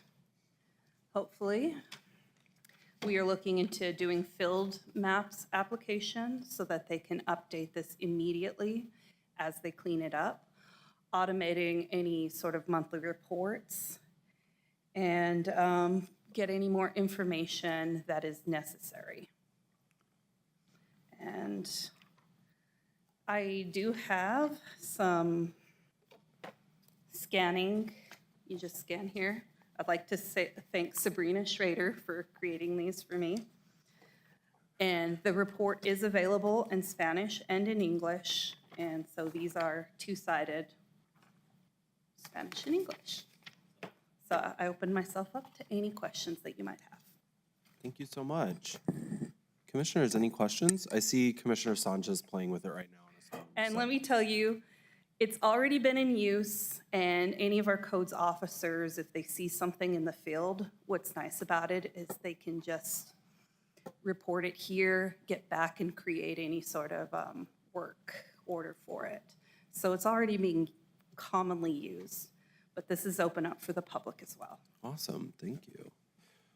Thank you, Mr. Chairman. I think the only comment, it took me a little bit, because of where it is on the website, you have to like really scroll down to find it. So I don't know if there's any way to make it a little more prominent, or if we might have a redirect that makes it, because when I'm in the actual site to actually report it, it's really, it's actually a really nice format to fit within the mobile, device. And just that's why I was kind of curious, because I see how it looks on the. Yeah, the application itself, the reporting is, the scan and go is mainly for the mobile application versus the hub site, because it's built off of ArcGIS Hub. Yeah. It's actually more for a computer.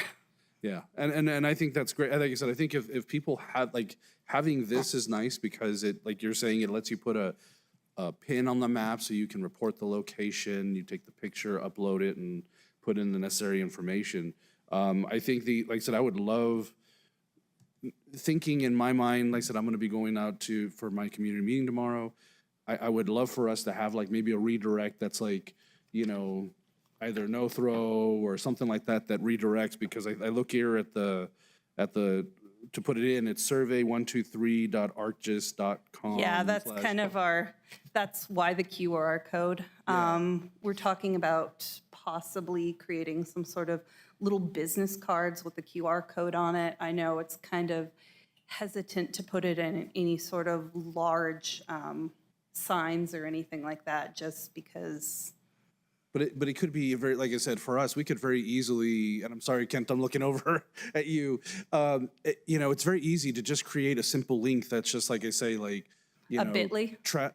Or a bit.ly, or even make it easier, like just something that's easy to say off the top of your head. Like I said, like nothrow.doñana.gov or doñana.gov/nothrow, and then it redirects immediately to that. So it's just an easy thing for people to remember where they're at, just in case they don't have that. But I love the format, so appreciate the work on it. Yeah, so, and just so you know, if any of them call you, they have, if they call somebody, any of the staff members here, the staff members go and put it in, so. It's nice because it creates more of a robust data set so that we can look at more of the problem areas. Well, and I was mentioning to the chairman here that when I saw your heat map, I love the heat map. I love it because then I can go and say, to my constituents, man, we're seeing a huge issue here. Help us out.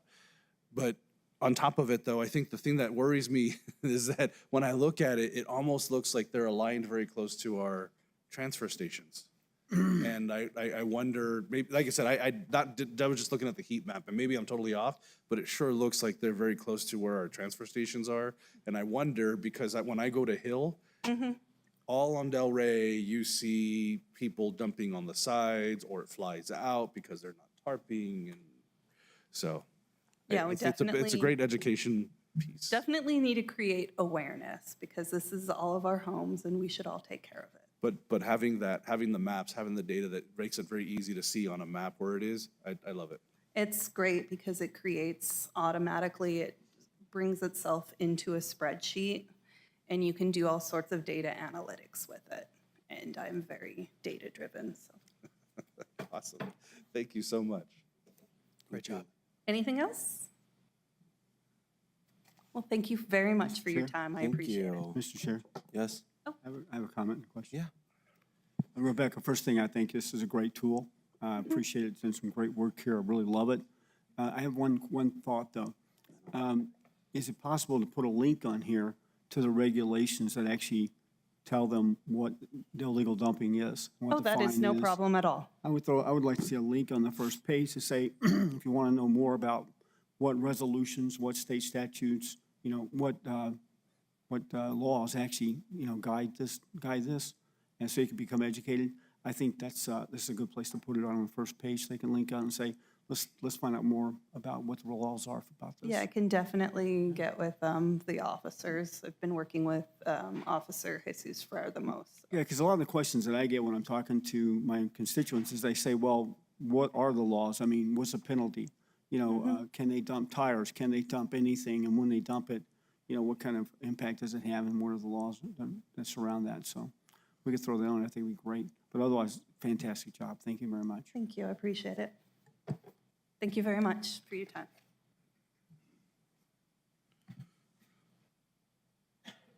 Okay, next up, we have the approval of the minutes from the May 27th meeting. I move approval.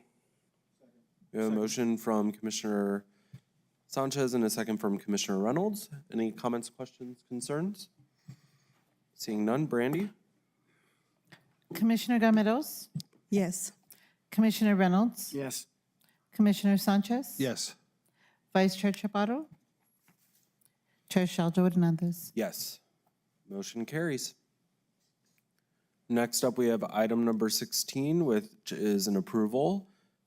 So item number 16 is authorizing the allocation of up to $1.35 million from the hospital lease funds to DAC Fire Rescue for emergency medical services, vehicles, and equipment, plus $1.2 million to the city of Las Cruces, the town of Mesilla, and the city of Sunland Park in the form of grants to support fire-based emergency medical services capacity building. Do we have a motion? So moved. Second. We have a motion by Commissioner Sanchez and a second by Commissioner Gameros. Welcome, Mr. Lopez. Good morning again, Mr. Chair and Commissioners. Stephen Lopez, Assistant County Manager. The resolution in front of you is a request to allocate some funds from the county's health hospital lease fund in order to get us our capacity built up county-wide. That's both Doña County Fire Rescue as well as the other professional fire services within the county in order to be ready to assume fire-based emergency medical services, which includes transport. As you all are aware, AMR did provide notice, a 120-day notice to the city of Las Cruces unless they received $5 million in subsidy for the next year of operations. The city did accept that 120-day notice, and thus we are on the clock for the end of the AMR contract as managed by the city of Las Cruces. So the request in front of you is to allow us to get the vehicles and equipment we need on the county fire side, as well as to support the other response partners that we have. This would help the city of Las Cruces obtain 2 rescue transport vehicles. It would assist the city of Sunland Park in finalizing funding for a rescue vehicle and getting 2 EMTs hired on for first-year salaries, and it would assist the town of Mesilla in getting 2 EMTs hired for their first year of salaries. In talking with the fire chiefs from the various departments, second-year services would most likely be covered on their ends. So this really is kind of that transition to get us going. And I would like to point out that this comes in well below the $5 million ask that was put forward. So we believe this is also financially prudent for the county and is also much less than the $3 million that the county had provided for the last year of subsidies for pre-hospital ambulance service. So with that said, I am happy to answer any questions that you might have. Thank you, Mr. Lopez. Commissioners, questions?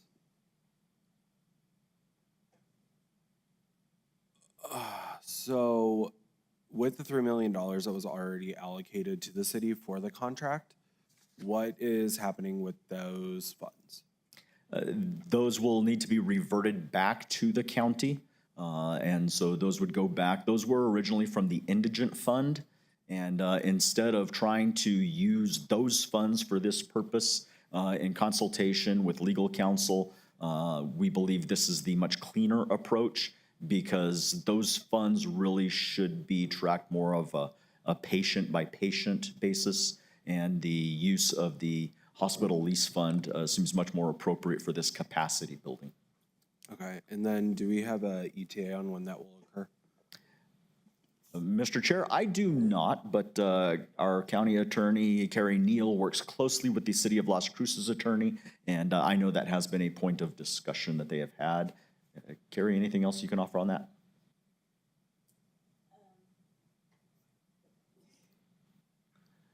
So we will be discussing this a little bit more in the executive session. Okay. So with that, one of my main concerns is one of the 1.2 million is, part of the 1.2 million is going to the city, town of Mesilla, and city of Sunland Park, so the 3 municipalities, to stand up a EMS program. What I would probably rather have seen is that out of the 3 million that the city would have taken what they needed to reduce that 1.2 million. But that's just my thought on that. We understand, Mr. Chair. That was a big point of discussion of. Okay, of the I'm glad funding you all were sources. thinking about it. Anything else, commissioners? Nothing. Plenty to think about, but nothing to say. Okay, well, I will make sure to remind you of that fact at a later meeting when it benefits me. Oh, great. Thank you. I will, that is word for word in verbatim in the minutes, please, Brandy. I will make sure that we talk about that later. Anything else, though, Mr. Lopez? That is all, Mr. Chair, except for the vote. Okay. He's pushing for that vote. Brandy? Commissioner Gameros? Yes. Commissioner Reynolds? Yes. Commissioner Sanchez? Yes. Vice Chair Chaparro? Yes. Chair Shaljo Hernandez? Yes. Okay. We do have a resolution on that. I would like to backtrack a little bit. Item number 12 was going to be, I stated resolution 6.6, it's actually 6.5. So item number 16 will be resolution number 02025-66. Okay. Got it. Easy. Thank you for that. Thank you. Okay, next up we have item number 17, which is to approve resolution for go bond question to be placed on the November 2025 election ballot. And there's so many names on who's presenting right now. But commissioners, do we have a motion? So moved. Second. We have a And while Chris is walking, Where's all the background noise coming from? Hilltop, who's on the WebEx. Oh, got it. Thank you. If we can mute them. Okay, so we have a motion by Commissioner Reynolds. Did we have a second by Commissioner Second, Gameros? Perfect. Mr. Chairman, just a point of order. I guess I just wanted to understand if we're approving the resolution are we set on what the question will be exactly stated as and have an agreement now?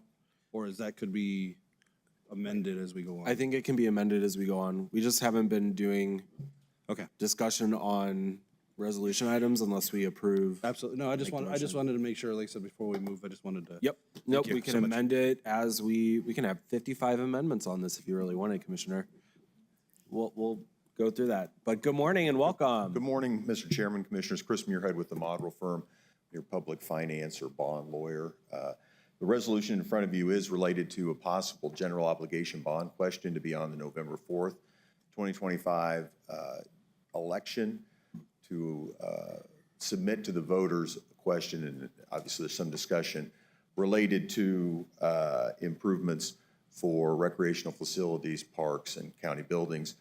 The current draft in front of you has it at $140 million. Mr. Williford from Hilltop Securities is online and has a presentation to show you the impact of the various amounts in terms of what that would do to mill levy rates and per household based on about a $285,000 average house. But I'll turn it over to George to walk through that for you, and then I'm happy to address any questions in the short resolution that's in front of you.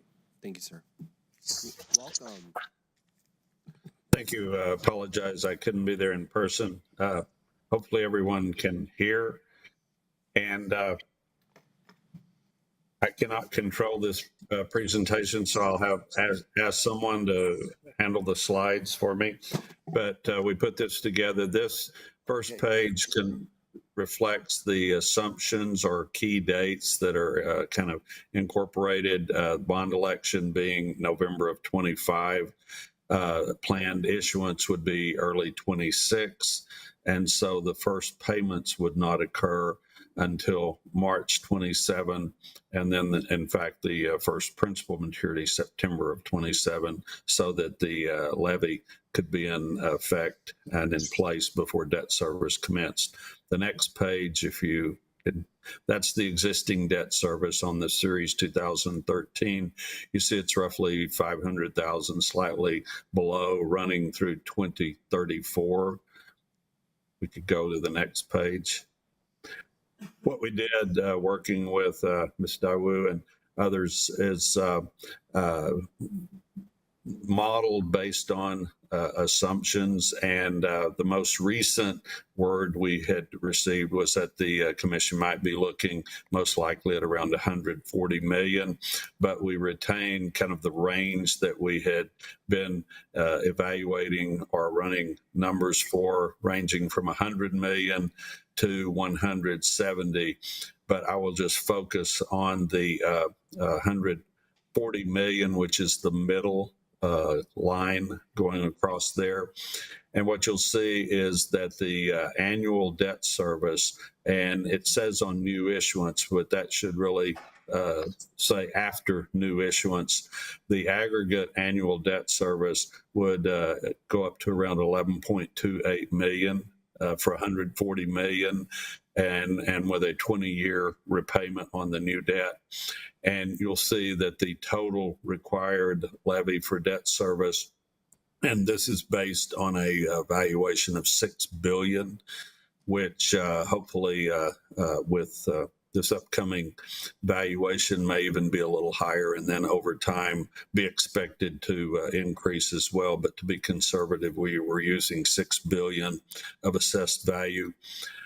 You can see the total levy in the case of 140 million would be 1.9196 per thousand, or 1.91 mils. And that represents, as you'll see in the second column, an increase of 1.8386 that would be required above, as footnote 1 indicates, the current 0.081 mil that's in effect for the debt service on 2013. So that page really shows the aggregated impact of a new issuance. If we might look at the next page.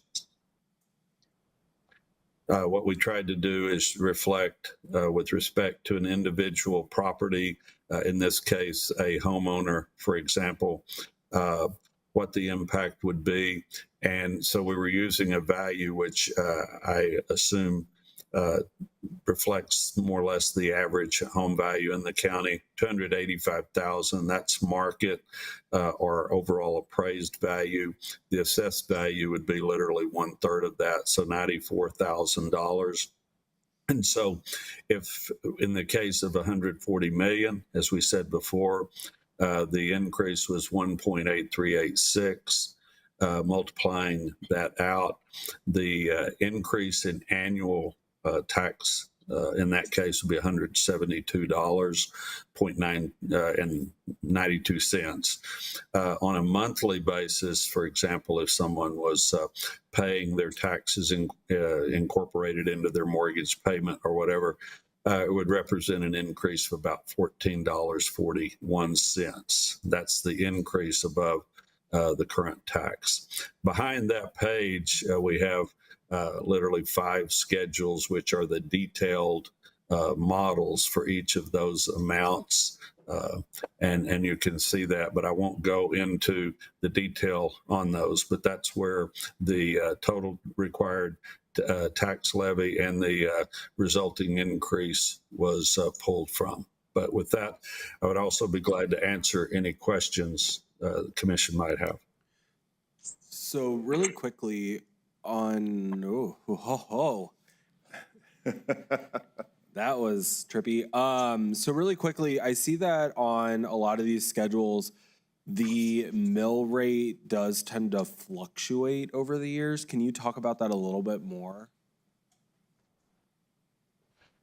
There's an attempt, yes, sir, Mr. Chairman, to keep it as consistent as possible. Like I said, we used a constant value assumed of $6 billion. But in the case of bonds, the principal amount is in $5,000 increments. So to the extent that the debt service varies roughly, within a $5,000 range year to year, it will create a little bit of change in the calculated mill levy rate. But it's relatively consistent from the standpoint that, for example, what we're looking at now, the 125 million, the average is 1.718, and it's really a matter of that last decimal place varies because of the $5,000 variation in annual debt service in that case.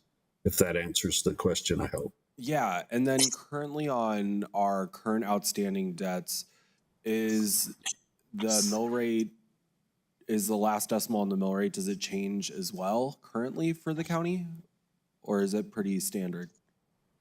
Each year, the Department of Finance Administration, DFA, does a calculation of the levy on behalf of the county, as well as all other governmental entities. So it takes into account what the new assessed value is, what the annual debt service requirement is for that year, and then also takes into account any monies that might be available to offset. So yes, sir, the millage rate can vary from year to year on that basis. Okay, thank you, sir. Mr. Chair, Yes. I have a question. I'm looking at the debt service for the 140 million. And what I'm wondering why we don't combine the total debt service for the county into one line. Because as the debt service on the existing debt matures in 2034, I don't get a good representation of exactly what the debt is for the total debt for the county there. I think we add those two together, it would help us to better formulate what the total amount responsible, other counties responsible for to pay back these bonds. Got it. Okay. See, we're adding $500,000 to the debt service, it looks like, for the first 7 years. And then after that, that debt goes away unless we generate another GO bond. Correct. So that, I think it's important for the public to understand that even though our debt service will go up, that the relief will come in 7 years, that it'll actually go back down. And so they'll get some of this money back as their property values increase. Yeah, so in 2034, the mill rate should drop something, correct? Well, I think, and I'll defer to George, I think it's structured so that you have that even after the debt drops in 2034, you have a level debt service. So the increase ties to that debt dropping off and an increase in the new debt. But I'll defer to George to answer that. Yes, sir, Mr. Chairman and Commissioner Reynolds. In discussion and planning, instead of having the new issue with totally level debt service from year one added to existing debt, we structured the new issue more or less around that, as Chris said. So if you'll look in this case at the third column from the right that says aggregate and then debt service, that is the sum of both the existing and the new issue. So you can see that it's around 11,283,000 to 288,000 per year. And the reason is, if you'll look to the left of that, that total for the new issue initially is around 10.7 to 10.8 a year. And then it's structured to elevate to around 11.28 once the existing debt is retired. So let me ask the question a little bit differently. So if I understand you correctly, what you're saying is that we've structured the debt so that it doesn't change, so that we can actually decrease the amount of time necessary to repay the bond. Am I correct? So this should lessen the amount of time to cover the bond. Mr. Chairman and Commissioner Reynolds, it really wouldn't alter the time. What it does is it mitigates the required levy initially so that it wouldn't have to be higher. In this case, it would literally have to be around 8 pennies higher than what we're showing if we didn't structure around the existing debt. So it's really an attempt to keep the imposition of the levy more moderate and to level out the overall debt service over the life. The life of the bonds would be 20 years regardless of how we structured. Okay. So so we don't see an impact in the debt service, but because it's included, it doesn't drastically change the debt service model over 20 years. Yes, that's correct. Okay, thank you. Yeah. Yeah, and as George said, that mill rate line, the goal there is to keep that consistent for property owners. The resolution, just to hit on a couple things real quick on the resolution, and I know Mr. Wilford still can answer questions. With the general obligation bond, because it has a pledge of ad valorem taxes and the full faith and credit of the county, it is required to go to the voters. And so that is different than a revenue bond and some other potential bond issuance you might do. So this resolution would authorize submitting that question as outlined in the resolution to the county clerk by August 29th for inclusion on the November 4th ballot. It is drafted to be as broad as possible in terms of the various verbs that describe how you might, use the, to improve, to construct, rehabilitate, renovate. All of that is as broad as the statute and the Constitution allows, tied to the more specific aspect of what the question is for the fairgrounds, recreational facilities, and county buildings. So that would give you, as the county commission, maximum flexibility for specific projects tied to the overall categories. We like flexibility. Yes. We truly do. Is that the end of this particular presentation? I'm sorry, sir. Is that the end of this? Yeah, if you have, so yes, so the Mr. Wilford's presentation on the mill levy is completed, and then any questions about the resolution, I'm happy to answer. But as you see, I mean, it's relatively short. The highlight being you want to focus on exactly how much that you want to put in front of the voters, and then the scope of the question. Yes, sir. Commissioners, any questions before I kick it off to the county manager? Okay, thank you so much. We'll keep them on the line just in case. Mr. Andrews. Thank you, Chair. Thank you, Chris, for the presentation. So I want to give a little historical context to this. I've only been here about 9 months now, but several of you on this board have been working on this concept long before I got here. So if we rewind back to April, we had our board retreat where we had our staff and board there and discussed this exact topic. So serving the board, 3 topics kind of rose, and spoiler alert, Chris covered some of that here, but just for those listening at home or here today, quality of life and economic development were at the forefront of that conversation. this is a really young demographic for community. We want to have opportunities for our families to have opportunities to play. So the three things that came to the top of the forefront were potentially adding 2 rec centers, possibly one to the north part of the county, one to the south part of the county. Making some improvements at the fairgrounds. Some of the conversation even went around the amphitheater, revisiting some of the nostalgia from the past, reactivating that, and bringing back the heyday of the concert series that used to take place there under Mother Hubbard. So those came up, as well as making improvements to our current facilities. We have roughly 16 to 20 facilities throughout the county that host people, recreational opportunities, and we want to spread the wealth there. Now, to be clear, we have a bonding capacity that exceeds the $140 million presented today. However, just because we can spend it doesn't always mean we should. So with some uneasiness we've discussed earlier today in the economy and even the world today, we're going to ask for $140 million. So again, this is something that's been vetted by the board. We've leaned in from a team perspective. We're coinciding this with a Parks and Rec master plan. So it's not just my idea, the board's idea. This is going to be matched by third-party consultants. We brought in experts, Chris and others here today, to talk through some of this. And I just wanted to give a little more context to how we got here today, because once the gavel drops today, if this is ready to go, you're going to be hearing from us quite a bit in the community, because just because we think this is what we want to hear from the community. We want to go to people where they are and hear exactly what their needs are. If those needs don't exactly match this, we'll have to pivot. But we want to make sure that just if the gavel drops and the board proceeds, we still have a lot of legwork to do in the community between now and November when this is on the ballot. And I'll take a pause there, and I'll ask Ozma or Lucio to maybe come on up and help me just layman's terms, some of the finance there. I know some of that even went over my head a little bit, so I'm going to bring up a couple of the experts to help on that side of things a little bit. Thank you for allowing me to give some context, Chair. Thank you. Good context. We like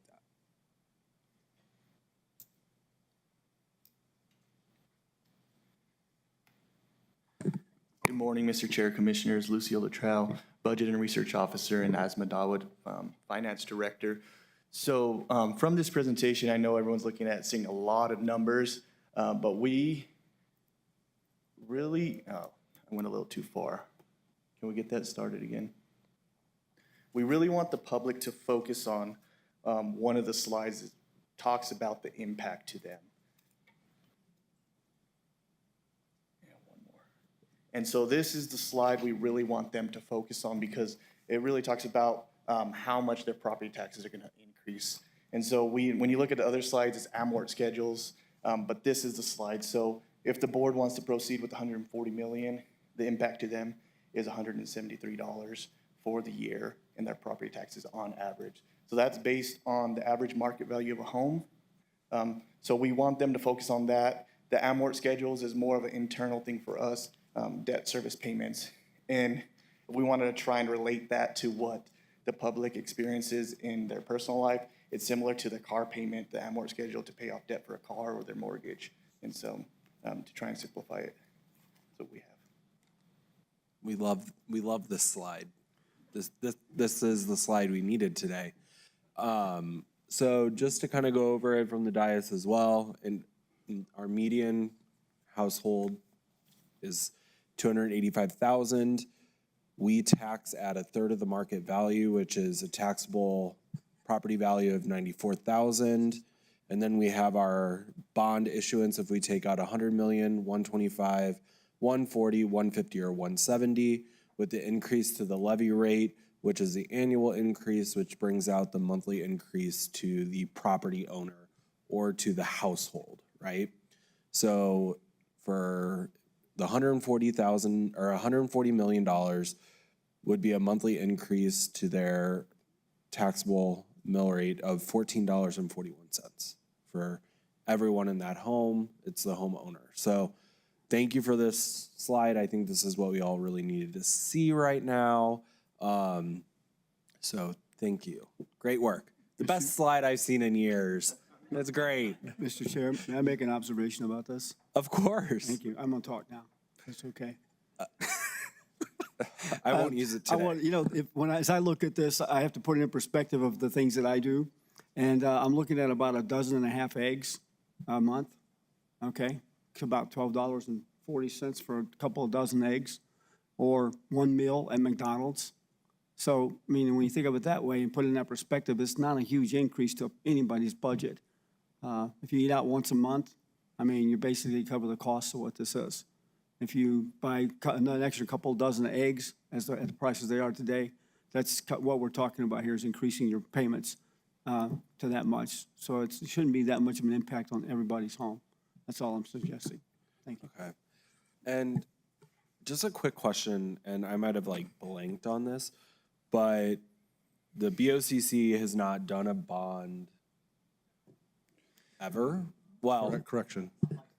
for this purpose, we have not done a general obligation bond for a quality of life initiative in the history of Doña County.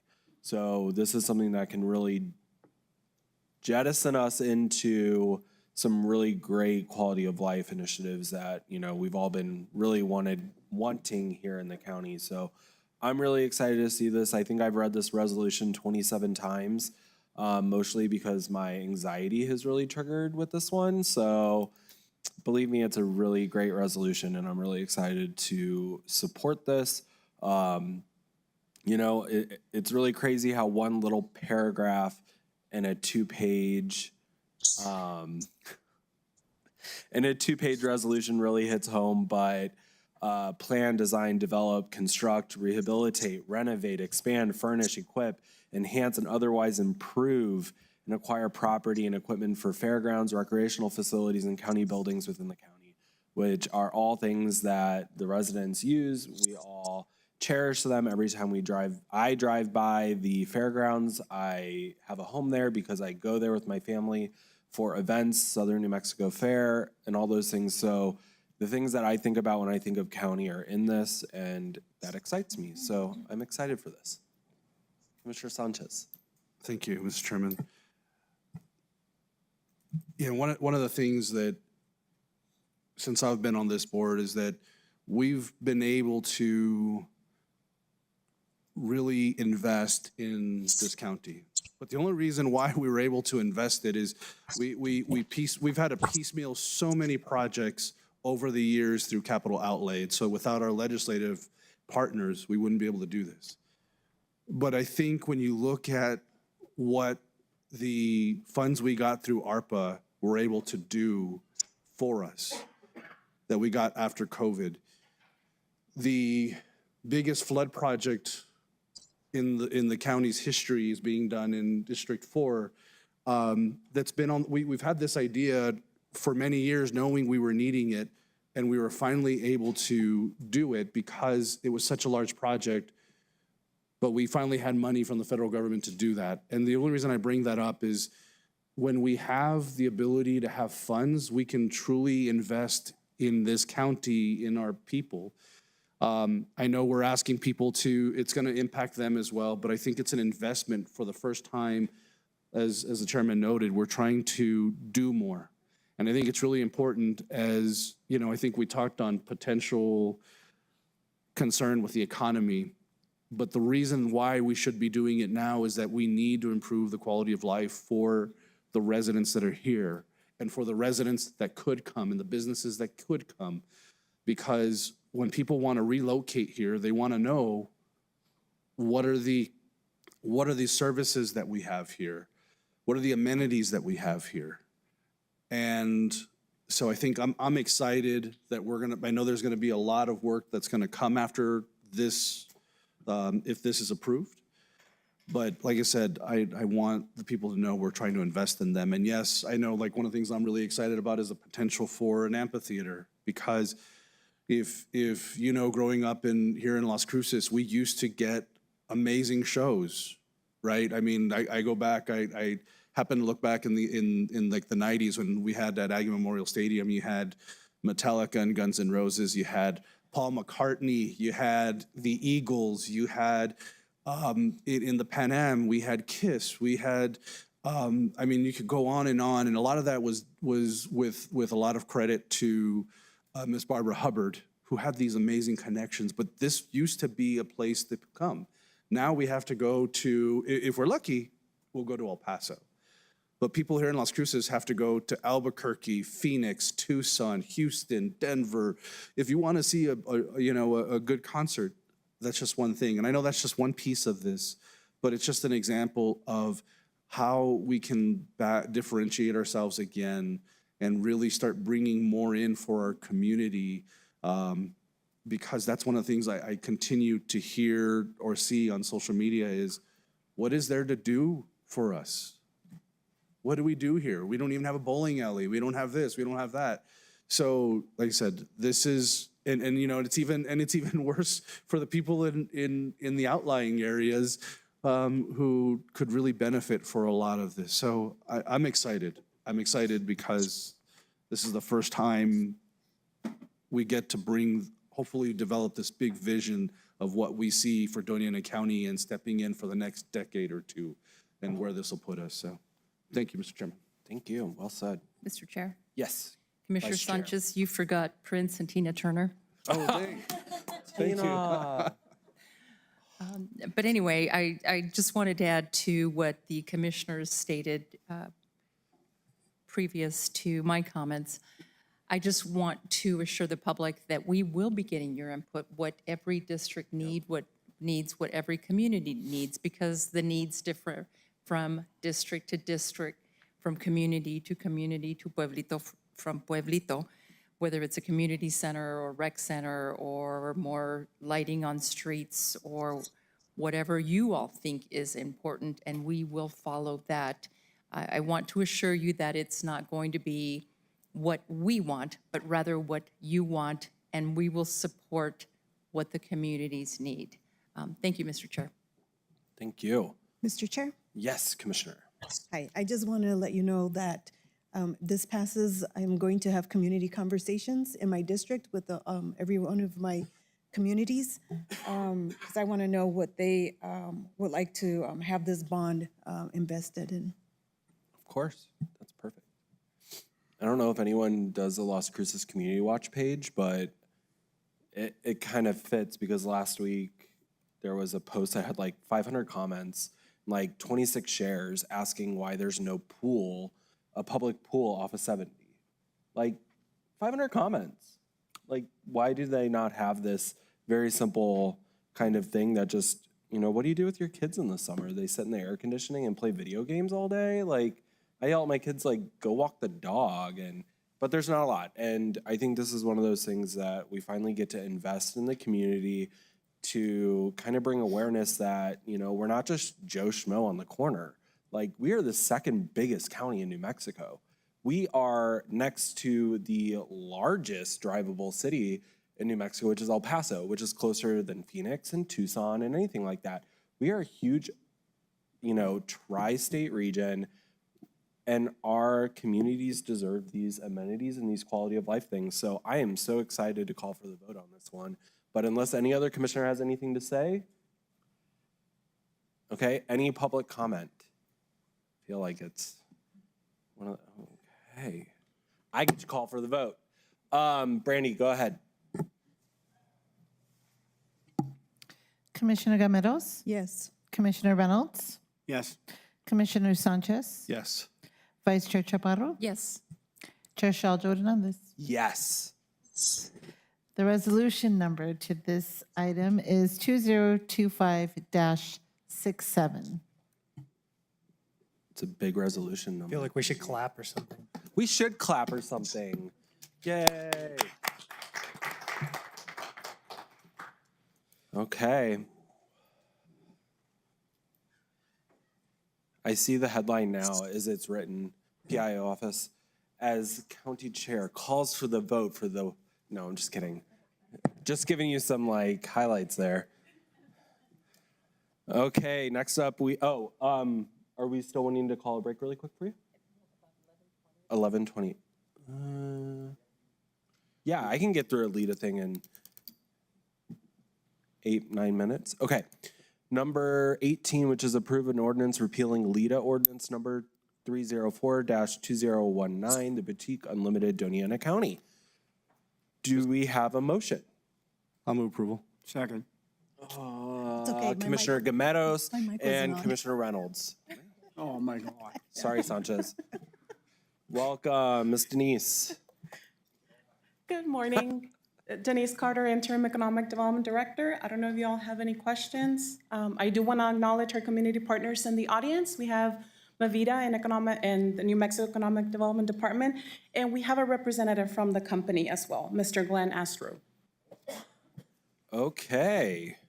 So we're repealing, so the project is complete. They've met the metrics, they hire the people. We love to hear that here. Absolutely. Cool. Do you all want to say anything? Thank you for the opportunity and the support with the state. Yeah, come on up. Join us up front. Sure. I love attention. Do you? No, I don't. Oh.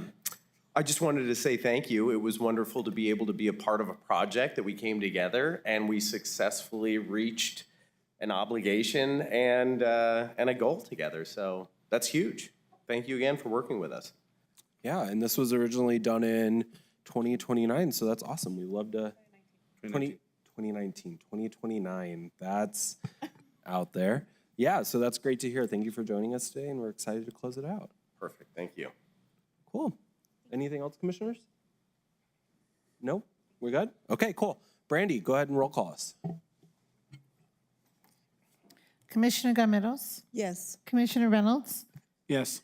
Commissioner Sanchez, Yes. Vice Chair Chaparro, Yes. Chair Shalta Hernandez. Yes. The ordinance number for that is 364-2025. Wonderful. Thank you, ma'am. Can we get through 19 on 10 minutes? Well, we can try. Yeah? Okay. Commissioners, we do have item number 19, which is a resolution to declare severe drought conditions within Doña County. Do we have a motion? So moved. Do we have a second? Okay, we have a motion by Vice Chair Chaparro. We have a second by Commissioner Sanchez. You're welcome. I knew if I didn't give it to you, you'd be really upset. Okay, and we have our interim fire chief, Mr. Bowen. Welcome. Deputy Fire Chief Cody Haver. You are not Mr. Bowen. I am not at Mr. all. Bowen. It's much better looking than I am. Aw. Good morning, Chair, Vice Chair, Commissioners, County Management. My name is Cody Haver. I'm the Deputy Fire Chief and Fire Marshal for the county. And the resolution that you have in front of you today, in very simple, straightforward terms, is to invoke New Mexico Statute 60-2C-8.1, which states that the governing body has the ability to further restrict the use, sale of fireworks in its jurisdiction if severe or extreme drought conditions exist. The governing body basically just has to hear information to make a determination that severe or extreme drought conditions do exist currently. And based on that information, you are then allowed to make a decision on further restricting fireworks. So I'll give you just a little bit of information about the drought conditions, and then I'll be able to stand for any questions that you may have. Okay. So what you have in front of you here is a map that was just released on Thursday of last week. This comes out every Thursday. It's the U.S. Drought Monitor. It gives information about the most current drought conditions on a weekly basis. And very quickly, what you see at the very bottom of New Mexico, our county, Doña County, the vast majority is in extreme drought conditions, with the very bottom portion being in exceptional drought. 100% of our county is currently in at least extreme drought conditions, with the very southern margin, 12.42% of our county as being described as exceptional drought. This time last year in 2024, only 49% of the county was experiencing extreme drought, which was that bright red that you saw, and there were no exceptional drought conditions at this point last year. So everybody's very aware of the weather conditions that we've had, the dust storms, the wind storms, the lack of precipitation around New Mexico and in our county. And so those are the conditions that have led to the data that you're seeing here in front of you. And this last slide is just a little bit of my kickoff to the last bit of information that I'll share with you. So this is the June outlook from the National Interagency Fire, and basically they're the ones that predict wildland fire conditions, the potentials. They put warnings out about those types of things as the nation is preparing for wildland fires. And you can see New Mexico and you can see southern New Mexico where we fall into that very above normal conditions that are ripe for any type of fire, wildland fire, brush fire to start and, progress and continue. So with that being said, Doña County, very similar to the city of Las Cruces, has what we would call a safe and sane law for the sale and use of fireworks within our county, the unincorporated portions of our county.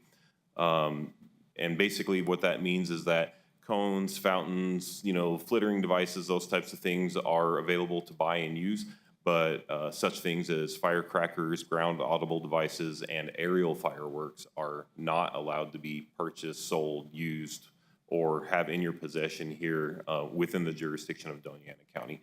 City of Las Cruces is very similar. A little bit of information I want to pass on to you is that there are some jurisdictions that do typically allow the sale of aerial fireworks. Those are really the fireworks that we talk about that cause a lot of the concerns and issues for fires to start and for pets and those types of things. The town of Mesilla did consider a resolution last night that was presented by Mesilla Fire Chief Greg Whited, and they did choose to disallow the sale and use of aerial fireworks in Mesilla this year.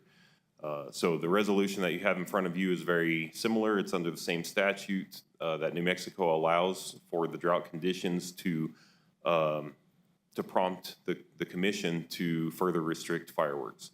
For us, what that means in Doña County is that we continue to follow our current ordinances. We don't allow the sale of aerials and the use of them ever, but it also further allows us to restrict the use of any fireworks, any permissible fireworks, to be on paved only or barren only surfaces, or areas that basically have an immediate water source available to them.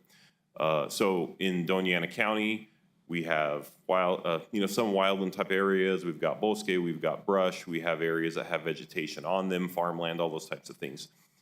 This resolution would basically give us the allowance to enforce fireworks to only be used by any person on paved or barren surfaces. So that's really what's added for you to consider today. But I just wanted to give you that information on the drought conditions, where we're at, and answer any questions that you may have before you approve this resolution. Thank you, sir. Commissioners, any comments, questions? I have a question, Mr. Chair. Yeah, go ahead, Commissioner Reynolds. Well, how long will this be in effect, or will it be in effect until we pass another resolution to change it? Yes, sir. Great question, Chair and Commission. The answer to that question is that the resolution has to be passed no closer than 20 days from the holiday, which is the 4th of July. Once the proclamation is passed, it stays in place for 30 days unless another proclamation is passed by the commission as well. So basically, from today, if it were to be passed, it would go into effect for 30 days, which would pass the July 4th holiday. If for any reason we were to get a mass amount of precipitation, something that really changed the climate here and that drought outlook, the commission could convene again and choose to pass another proclamation that would rescind this one. That is possible, but again, we're just little more than 20 days out from the 4th of July, and all the indexes right now for climate and weather are showing that we don't expect to change between now and then. Thank you very much. I'd like to make a public comment about this as well. Yes, sir. And that is to say that, we get winds here at this time of year in the 60, 70, 80 mile an hour range. And if somebody violates this ordinance or this law and actually chooses to go ahead and use fireworks, we could be looking at a pretty severe catastrophe here in the county. Yes. And so I would hope that the public will understand that this is not an effort to hurt them. It's an effort to protect everyone in the community, especially those who are not participating in firework displays. So I don't want this to turn out to be a Honolulu or a Hawaii or a California situation in Doña County, and we are responsible to be prudent servants for the community to make sure this doesn't happen. So thank you. Yes, sir. Thank you for your comment. So currently, the way this resolution is written, are we prohibiting the sale from the specialty sellers in our county right now? No, that is not correct. The permanent specialty vendors, such as travel centers that they produce the mass amount of their income from tourism, those are allowed year-round to sell aerial fireworks in state statute.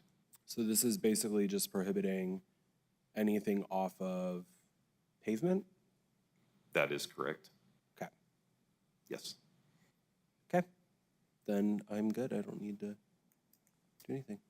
Mr. Chair, I have a question, just based on what you inquired. So what you're saying, Deputy Chief, is that the travel centers will continue to sell their fireworks, because I understand one particular travel center only sells to out-of-state residents. Are you assuring me that it will not impact that particular business at all? Whatever they are allowed currently to sell, what they have been selling, this resolution will not change what they have been allowed to do up to this point. Thank you. Cool. Anything else? Nope. Yeah, public comment? Mr. Chairman, I did have one quick comment. Yeah, of course. And I know, Commissioner Chaparro, I'll keep it really quick. I just want to say, I know Commissioner Reynolds said a lot, but I think given in my district where we've had the Pina fire and some of these others, and we've only had 4 inches of rain, which is less than half of our normal average the last 2 years is all we've gotten. So I appreciate us for considering this, because it really does scare me for the potential of what it could mean in terms for potential fires and such if people are going to be utilizing fireworks. And I've already had several people that live, I think actually in District 1, that used to be my district, had reached out and with concern of fire. So, but appreciate us taking a look at this given the drought conditions we're in. So thank you. And thank you so much for bringing this, for crafting this together for us. Yes, sir. Thank you for your comment. Thank you, Commission. And Mr. Chair, another comment. Yes. If the county is truly going to look at this, we have to, I believe, start talking to the other communities, Sunland Park, Hatch, Mesilla, and if we are in extreme drought, then I think partnering with them and coming up with a solution that encompasses all the communities instead of just really focusing on the unincorporated part of the county, I think that might be a good idea. Yes, thank you for your comment. Cool. Okay, anything else? Seeing none, no public comment. Brandy, if you'll go ahead and roll call the vote, please. Commissioner Gameros, Yes. Commissioner Reynolds, Yes. Commissioner Sanchez. Yes. Vice Chair Chaparro, Yes. Chair Shaldo Hernandez. Yes. The resolution number for that item is 2025-68. Thank you. This is like the day of yeses. I kind of like it. Thank you very much for your Good time, feels. Commission. Thank you, sir. Okay. Next up is commission input follow-up. Commissioners, any follow-up input? No one? Just me? No, it's going to be me, actually. I have a couple things I want to say. Sorry. Throw a little Backstreet Boys there for you? Oh, I could. I can do a lot of things. Okay, sorry. And I wanted to wait until now because I didn't want to take away from the emotions and the feelings of the prior commission comments, but I just wanted to make a note. I will start here. Well, I started this week and I'll continue it on, but I'm going to start doing rotating office hours at the community centers in my district every Monday. So from 10 to 1, so I'm hoping to hit people on their lunch break if they're able to join me. I'll be at the La Mesa Community Center the first Monday of every month. I'll be at the Vado del Cerro Community Center the second Monday of every month. And I've actually invited Commissioner Gometos if she wants to join me on those. She's more than welcome. I might need someone to keep me company. And then I'll be here in the government building the third Monday every month, which I've had outstanding since I've been here. And then I'll be at the Mesquite Community Center the last Monday of every month from 10 a.m. to 1 p.m. And I'll be there to help you all with any comments, questions, concerns. If you're having trouble paying utility bills, I'll have my laptop. My EA will be there. Fernanda, she'll be ready to go. And we'll help you guys out with anything that you want to do. Kind of kicking off the like pseudo satellite offices that we've been talking about. But come and hang out with me. Bring me a cup of coffee. I'll need one. But I'll be there, and we're actually going to get those posted on my commission page later on as well. So come out and join me. Anyone else? Seeing none, going on to correspondence. Brandy. Mr. Chair? Yes. There was one more comment I wanted to make about the the property tax and the bond issue. And I wanted to remind people that we have, this board has actually twice, each time it's came up, passed a resolution in allowing the low-income families to not pay as much on their property tax. So if anybody's worried that this bond will increase the cost to lower-income families, we've passed the resolution to do the rebate back for that property tax on those people. So they shouldn't be worried about this as much, that's all. True story. And we did that, what, 3 years ago, my first year, I think? So, cool. Correspondence, Brandy. Hector and Angela Maese versus Doña County. Moises Reese versus Doña County. Jared Brown and Douglas Witt versus Doña County. Awesome, thank you. Okay. We do have a closed session on the agenda today, so I go ahead and move that the board convene in closed session regarding the purchase, acquisition, and disposal of real property and water rights as authorized by the Open Meetings Act, Section 1015-1H8, NMSA 1978. Second. And we have a second. Brandy? Commissioner Gameros? Yes. Commissioner Reynolds? Yes. Commissioner Sanchez? Yes. Vice Chair Chaparro? Yes. Chair Shaldo Hernandez? Yes. And we're in closed session. No, you don't.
Welcome back. The time is 1:05 in the afternoon, and I just want to make the statement that nothing was discussed in closed session other than the items in the motion to put us into closed session.